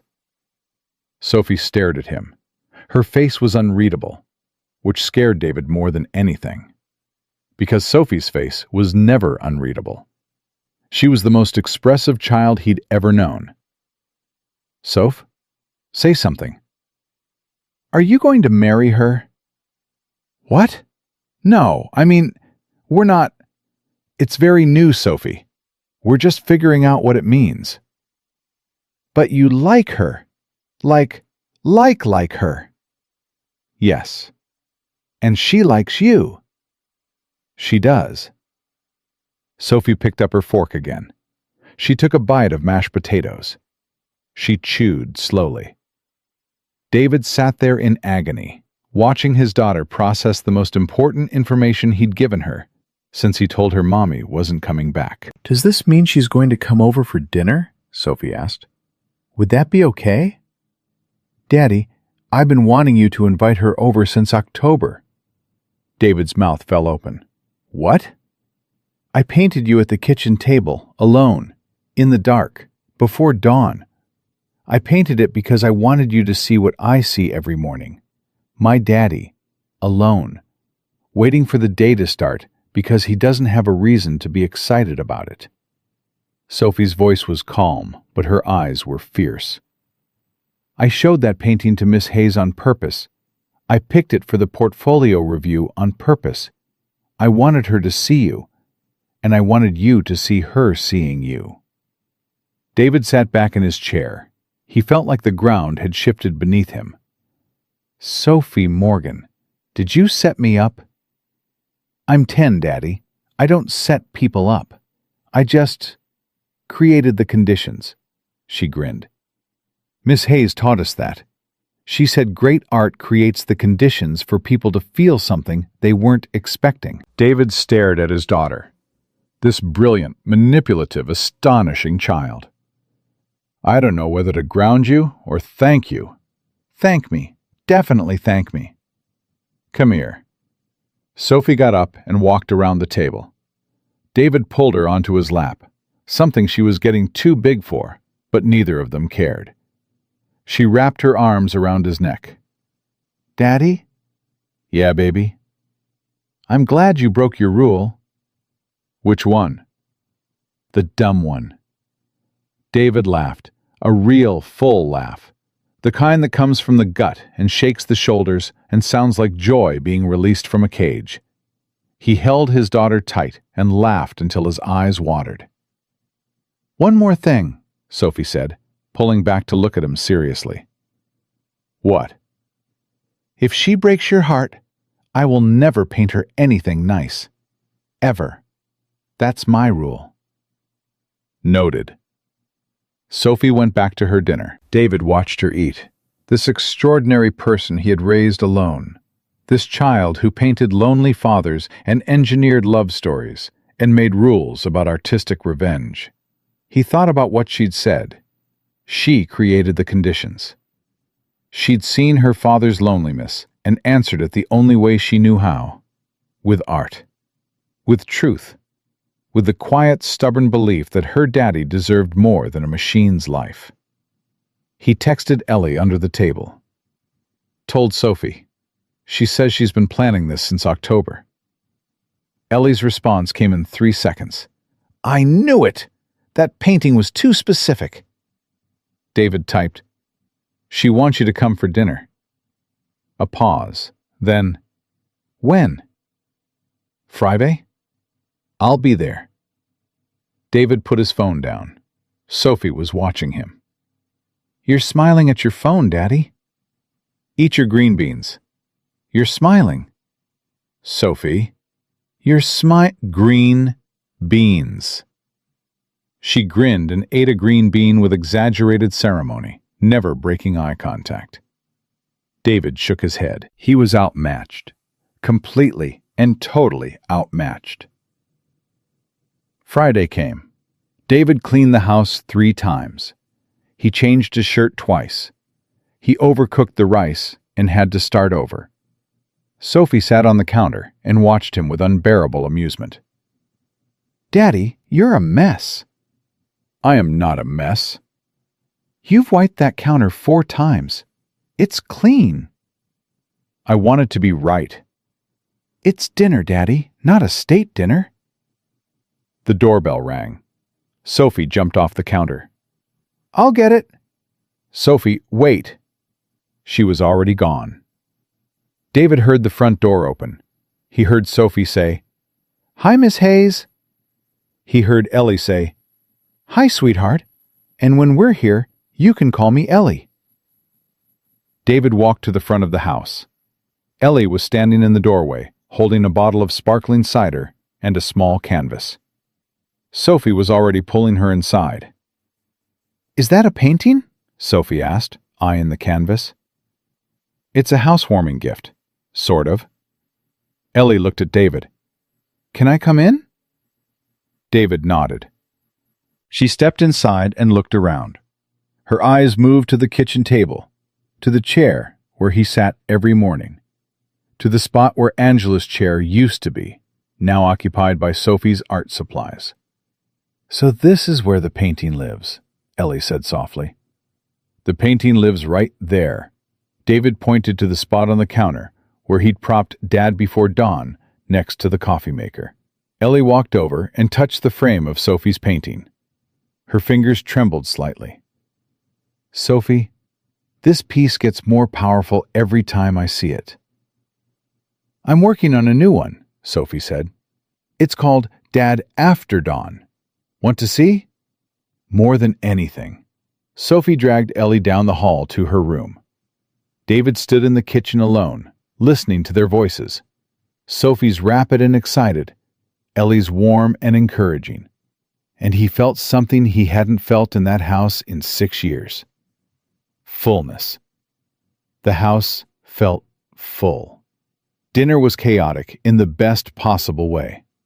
Sophie talked non-stop. She told Ellie about every painting she was working on, about the fellowship, about the book Ellie had given her for Christmas.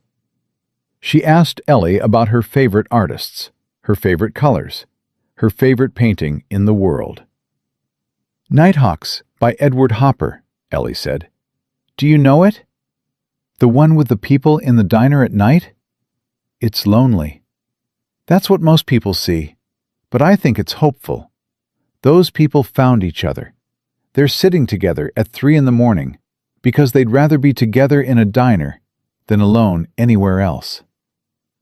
Sophie looked at David. David looked at Ellie. The moment hung in the air like a held breath. "That's how Daddy is," Sophie said. "He'd rather sit alone at a kitchen table than risk being with someone. But I think he's learning." David opened his mouth, closed it. "I'm sitting right here, Sophie." "I know. That's the point." Ellie covered her mouth, but her shoulders were shaking with laughter. After dinner, Sophie went to her room to work on her new painting. David and Ellie stood in the kitchen cleaning up. They moved around each other naturally, handing dishes, reaching past one another, occupying the same space like they'd done it 1,000 times. "She's incredible," Ellie said. "I mean, I knew that as a teacher, but seeing her here, in her world, with you, she's something else." "She gets it from her grandmother." "She gets it from you." David handed her a dish towel. Their fingers brushed. Neither pulled away. "Ellie, the anonymous complaint. I've been thinking about it." "I've been trying not to think about it." "I think it was Karen Mitchell, Tyler Mitchell's mother. She was at the school board meeting. She was the only parent who voted against saving the program. She's been on the PTA for years, and I embarrassed her by getting more parents to show up in 1 week than she's gotten in 3 years. You think she reported us out of spite? I think some people can't stand watching other people be happy, especially when they had a front row seat to the misery." Ellie leaned against the counter. "Even if it was her, the complaint is on file now. We have to be careful, David. At school, I'm Miss Hayes. You're Mr. Morgan. We cannot give anyone another reason to question my professionalism." "I understand." "Do you? Because at the last Saturday review, you looked at me like..." "Like what?" "Like I was the only person in the room." "You were the only person in the room. You're always the only person in the room." Ellie put down the dish towel. She turned to face him. "David Morgan, You cannot say things like that to me and then expect me to walk into a classroom on Monday and pretend I don't feel what I feel. Then we'll both pretend. We'll pretend at school and be real everywhere else. Is that enough for you? David stepped closer. He cupped her face in his hands. Right now? Standing in my kitchen? With my daughter down the hall? With the dishes half done and the rice still stuck to the pot? Yeah, Ellie, this is enough. This is more than enough. This is more than I ever thought I'd have again. He kissed her, gently. The way he'd kissed her in the art room, but different now. That kiss had been a question. This one was an answer. When Sophie's voice echoed from down the hall, "Are you guys kissing? Because if you are, I want to paint it." They broke apart laughing. "Your daughter," Ellie said, "is a force of nature." "Our force of nature," David said. The word slipped out before he could catch it. Our. Not my. Our. Ellie heard it. Her eyes widened. She didn't say anything. She didn't need to. The word sat between them like a bridge that had just been completed. Small, fragile, but there. Sophie appeared in the kitchen doorway holding a canvas. It was wet, fresh. She'd painted it in the last 30 minutes. It showed 3 people at a kitchen table, a man, a woman, and a girl. The colors were warm, ambers, golds, soft oranges. The kind of light you see at the end of a long day when the world finally slows down. She'd titled it at the bottom in her careful 10-year-old handwriting, After Dawn. Ellie pressed her hand to her heart. David put his arm around Sophie's shoulders. The 3 of them stood in the kitchen looking at a painting of themselves, a picture of a family that didn't exist 6 months ago and now felt as inevitable as morning. "That's us," Sophie said simply. David pulled his daughter close. Across the kitchen, Ellie was crying again. But this time she wasn't hiding it. She wasn't wiping the tears away. She was letting them fall, because they weren't tears of fear or sadness or loneliness. They were the tears of a woman who had just walked into a painting she never thought she'd be part of. And she was home. Sophie's painting, After Dawn, hung on the kitchen wall for exactly 11 days before everything almost fell apart. It was a Thursday afternoon in early February. David was at the warehouse, finishing his shift, when his phone rang. Sophie's school. He answered before the first ring finished. "Mr. Morgan, this is Principal Watkins. I need you to come to the school immediately." "What happened?" "Sophie is safe. She's in my office. But there's been an incident." David was in his truck and driving before Watkins finished the sentence. He broke 2 speed limits and ran a yellow light that was more red than yellow. He parked crooked and was through the school doors in under 4 minutes. Sophie was sitting in the principal's office, her arms crossed, her jaw set, her eyes blazing. She wasn't crying. She looked furious. There was paint smeared across her shirt and a red mark on her left forearm. David dropped to his knees in front of her. "Soph, what happened?" "Tyler Mitchell happened." David looked at Watkins. The principal was sitting behind his desk, hands folded, wearing the expression of a man navigating a minefield. "Tyler Mitchell grabbed Sophie's painting during art class and tore it," Watkins said. "When Sophie tried to get it back, there was a physical altercation. Both students have been separated." "He tore her painting?"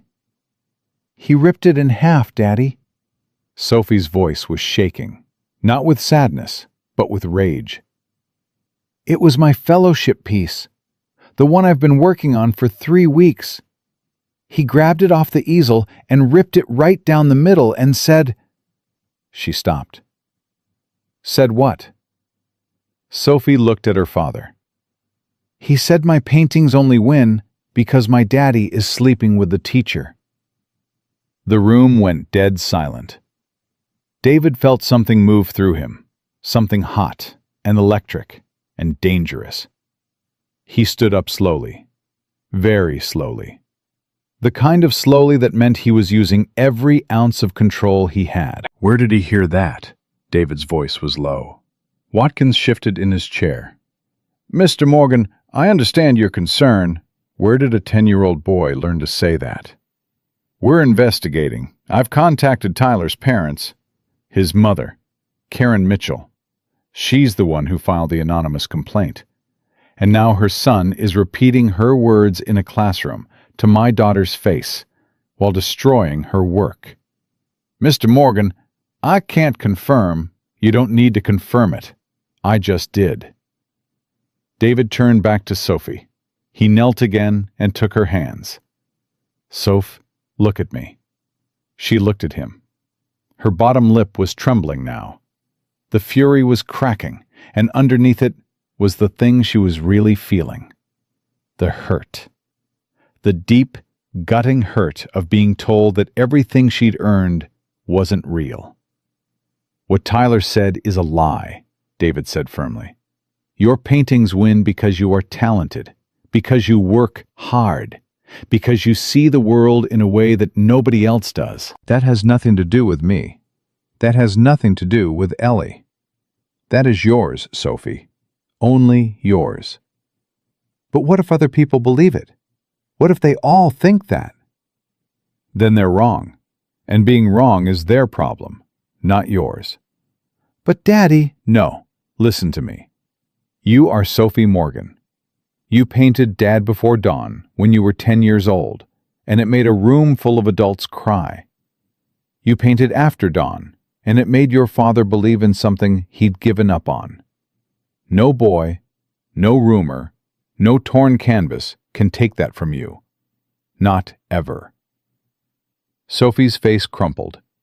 She threw her arms around David's neck and buried her face in his shoulder. He held her tight, one hand on the back of her head, and looked at Watkins over her shoulder, with eyes that carried a very simple message. Fix this. Mr. Morgan, Watkins said carefully, Tyler will be suspended for 3 days. The destruction of Sophie's artwork will be documented, and his parents will be required to come in for a conference. As for what he said, I take that extremely seriously. I'll be addressing it with the Mitchells directly. And Sophie's painting? 3 weeks of work. Gone. Ms. Hayes has already offered to work with Sophie to recreate the piece. She's requested additional studio time after school. Where is Ellie now? Watkins paused. She's in the art room. She asked to speak with you after this meeting. David nodded. He pulled Sophie back and looked at her face. You okay? No. That's honest. I respect that. But you're going to be okay. I promise. Can I go see Ms. Hayes? In a minute. Let me talk to her first. David left Sophie with Watkins and walked down the hallway to the art room. The door was closed. He knocked. Come in. Ellie was standing at her desk. The torn painting was laid out in front of her. 2 halves of what had been a beautiful watercolor landscape. Sophie's fellowship submission, ripped cleanly down the center. Ellie's eyes were red. She'd been crying. But when she looked up at David, there was something else in her face. Something harder than sadness.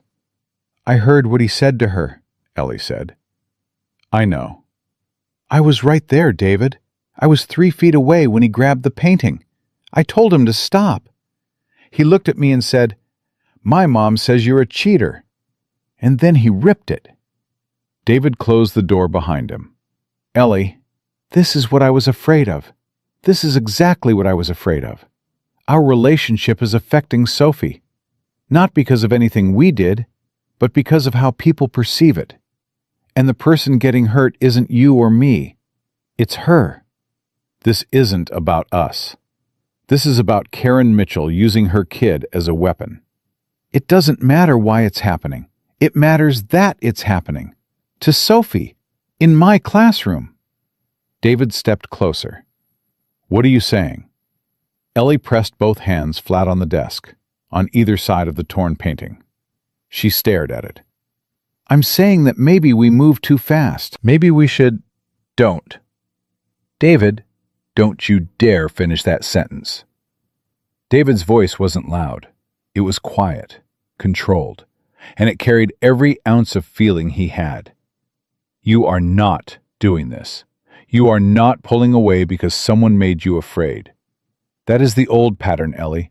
That is the thing you told me you were done with. This is different. How? How is this different from every other time you pulled back? Every date where someone leaned in and you retreated. Every relationship you never started because you were too scared of what might go wrong. How is this different? Because it's not just about me, it's about Sophie. Sophie painted us at the kitchen table. She painted the three of us together and called it After Dawn. She told me she's been planning this since October. My daughter chose you, Ellie. She chose you before I did. And if you walk away from this because Karen Mitchell's kid tore up a painting, you're not protecting Sophie. You're teaching her that love isn't worth fighting for. Ellie flinched. She actually flinched, like the words hit her physically. She gripped the edge of the desk. Her knuckles were white. That's not fair, she whispered. None of this is fair. It wasn't fair when Angela left. It wasn't fair when Sophie stopped asking where her mommy was. It wasn't fair when you grew up in a house where nobody said I love you out loud. Fair doesn't exist, Ellie. All that exists is what we choose. And I'm choosing this. I'm choosing you. The question is whether you're choosing me back. The room was silent. The torn painting lay between them like evidence of everything they were up against. Other people's cruelty, institutional rules, the fragile vulnerability of a child caught in the crossfire. Ellie looked at the painting. She picked up one half, then the other. She held them together, lining up the torn edges. The image reconnected, imperfect, damaged, but still whole, still recognizable, still beautiful. Sophie can fix this, Ellie said. Not recreate it. Fix it. She can incorporate the tear into the piece. Make it part of the story. That's what great artists do. They don't erase the damage. They make it mean something. She put the pieces down and looked at David. Her eyes were still wet, but the hardness was gone. In its place was something more complicated. Fear and courage, wound and healing, held together like the two halves of a torn painting. I'm not walking away, Ellie said.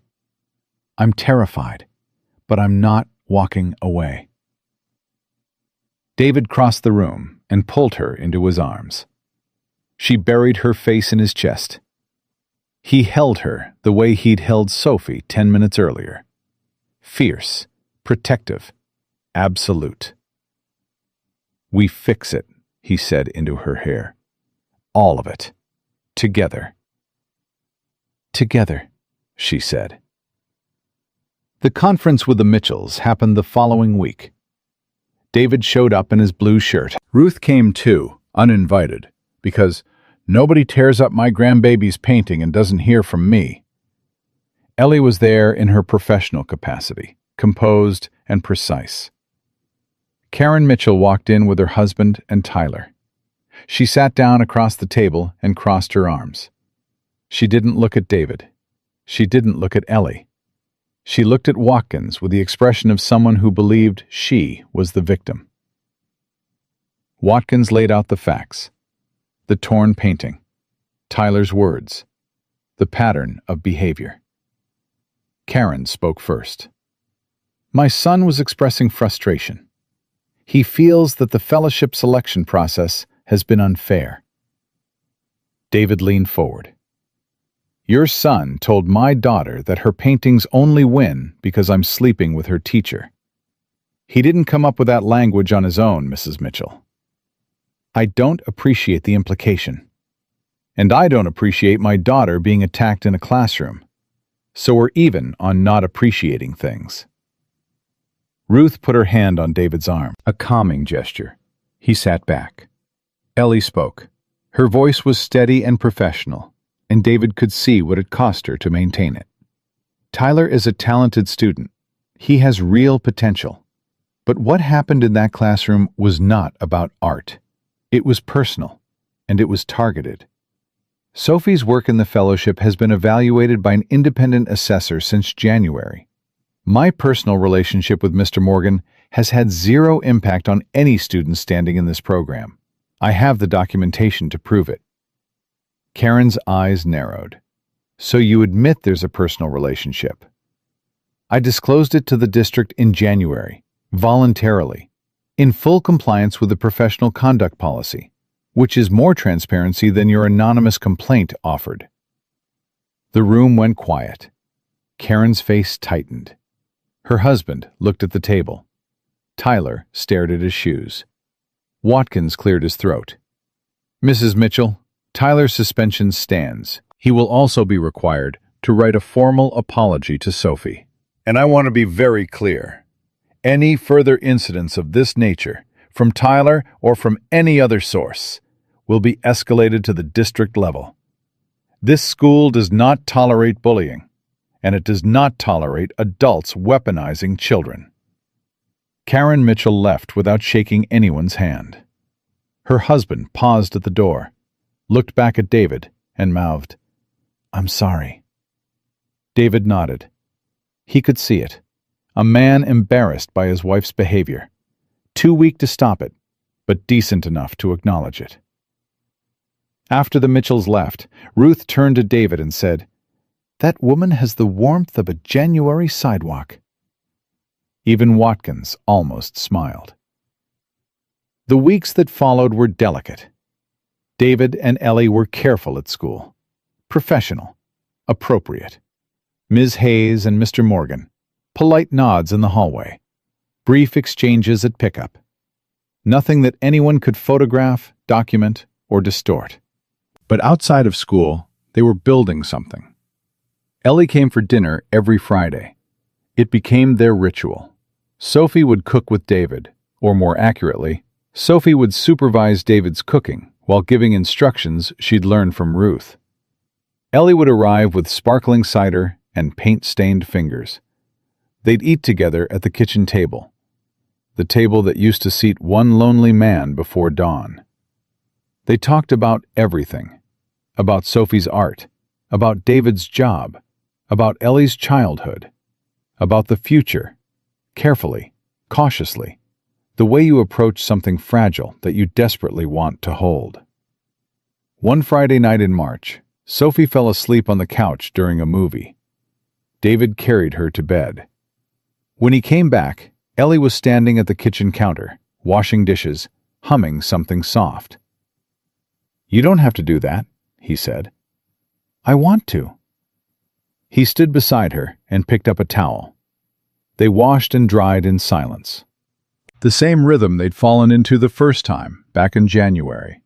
Natural. Easy. Like breathing. "David?" "Yeah?" "Sophie asked me something today, during the fellowship session." "What did she ask?" "She asked if I was going to stay." David stopped drying. "What did you say?" "I told her the truth. I said, I don't know what the future holds, but right now, there's nowhere else I'd rather be." "How did she take it?" "She said, 'That's what my daddy says. You guys should coordinate your answers.'" David laughed. "That girl. She's not wrong." Ellie turned off the water. She dried her hands and faced him. "I need to tell you something. Something I've been thinking about for a while." "Okay." "The district art coordinator position is opening up in July. It's a promotion. Better salary, benefits, but it's at the county level, not at Ridgemont. I wouldn't be Sophie's teacher anymore." David set down the towel. "Is that what you want?" "I didn't think so. Teaching is everything to me. Being in the classroom, being with the students, that's who I am. But taking the coordinator position would remove every professional complication between us. No more policies. No more anonymous complaints. No more Karen Mitchells. Ellie, don't take a job you don't want because of us. That's the thing. I think I do want it. I've been afraid to want it because it means changing. And change has always meant loss for me. But I've been thinking about what Sophie painted. After dawn.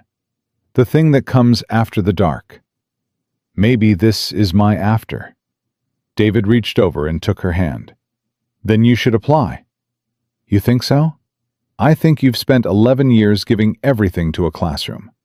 Maybe it's time to give something to yourself. Ellie squeezed his hand. Ruth said the same thing. You've been talking to my mother? She calls me every Wednesday. She gives me life advice and brisket recipes. David shook his head. That woman has no concept of personal space. She loves you. She loves Sophie. And I think she's decided to love me too.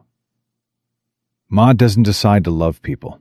She just does, whether they ask for it or not. Ellie smiled. That real smile. The one David had first seen in the art room on a Saturday morning in October. The one that lived in her eyes and stayed long after her lips relaxed. The smile of a woman who was learning, slowly and imperfectly, how to let herself be happy. David? Yeah? I love you. The words landed in the kitchen like sunlight breaking through a window that had been shuttered for years.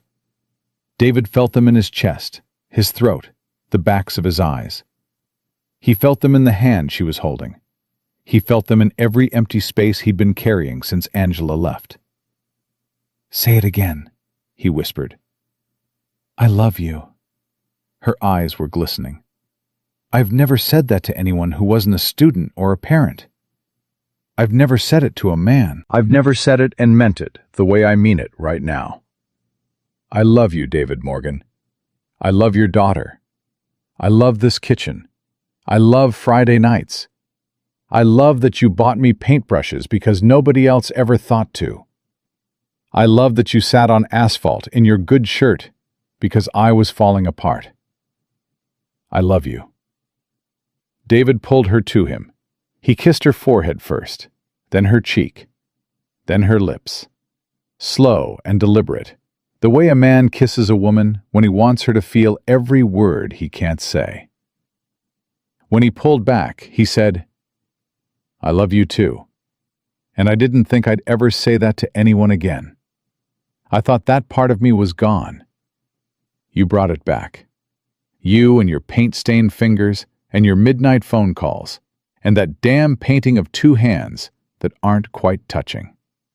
Ellie laughed through her tears. They're touching now.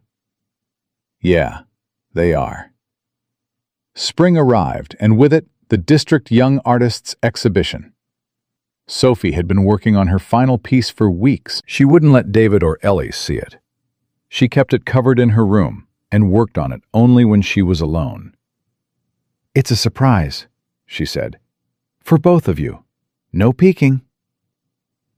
The exhibition was held at the County Civic Center in May. 12 students from across the district, each presenting 3 works. Parents, teachers, administrators, and a panel of local artists served as judges. David wore his blue shirt.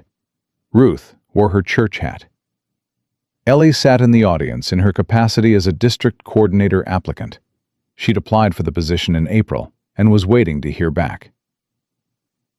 Sophie's first 2 pieces were stunning. The independent assessor, Michael Torres, had guided her brilliantly.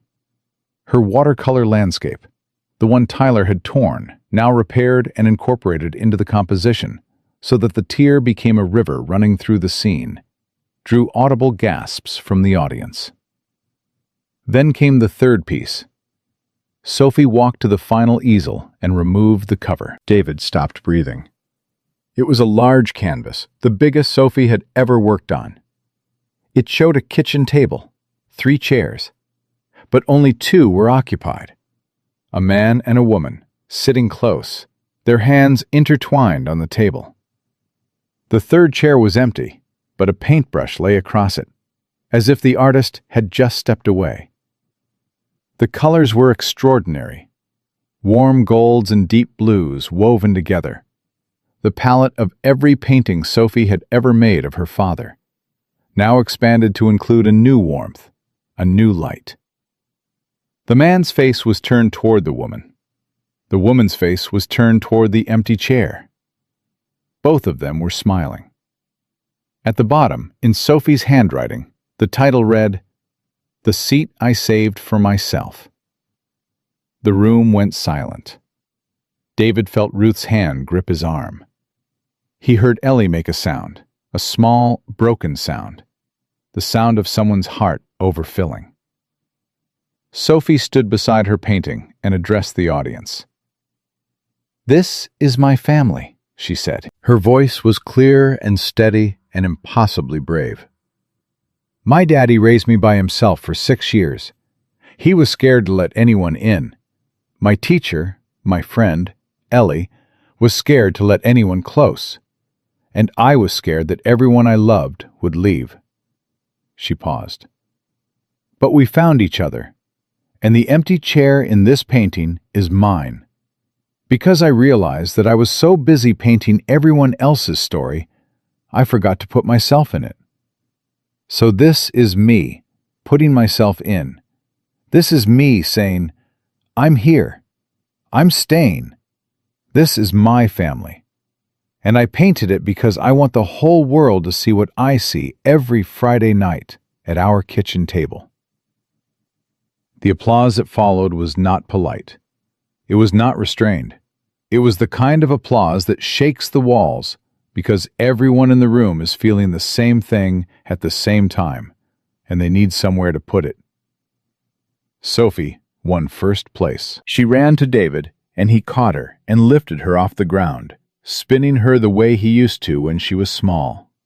"I'm so proud of you," he said, and his voice broke on the last word, and he didn't care. Sophie reached out one arm toward Ellie. "Get in here." Ellie stepped forward and wrapped her arms around both of them. Ruth stood behind them, one hand on David's back, tears streaming down her face, her church hat slightly askew. The Morgans, and Ellie Hayes, standing in the middle of a civic center, holding each other, while a room full of strangers clapped for a 10-year-old girl who had painted her family into existence. A year later, David Morgan sat at his kitchen table before dawn. It was 5:15. The coffee was hot. The house was quiet. But the chair across from him was not empty. Ellie was sitting there, her hair messy from sleep, both hands wrapped around a mug, reading something on her phone.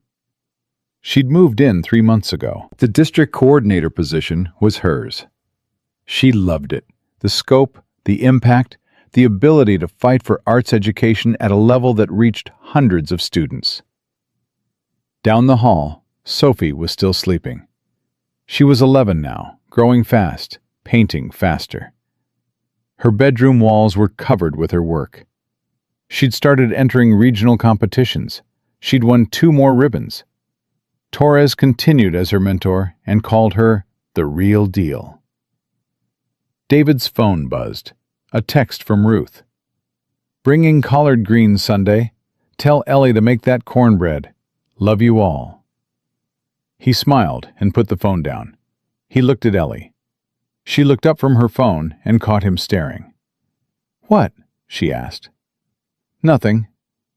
"You're looking at me like you're memorizing something." "Maybe I am." "David Morgan, it is 5:15 in the morning. Whatever romantic thing you're about to say, at least let me finish my coffee first." He laughed.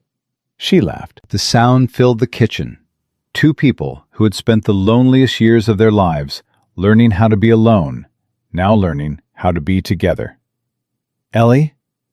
Do you remember what you told me that night on the phone, when I asked what you needed?" She lowered her mug. "I said I needed someone to tell me I wasn't going to lose everything. And I said I couldn't promise that." "I remember." I was wrong. David reached across the table and took her hand. You're not going to lose everything, because everything is sitting at this table right now. You, me, Sophie down the hall, Ruth's collard greens on Sunday. This is everything, Ellie, and it's not going anywhere. Ellie's eyes filled. She squeezed his hand so hard his knuckles pressed together. I was so scared, she whispered. For so long. I was so scared that this was something that happened to other people.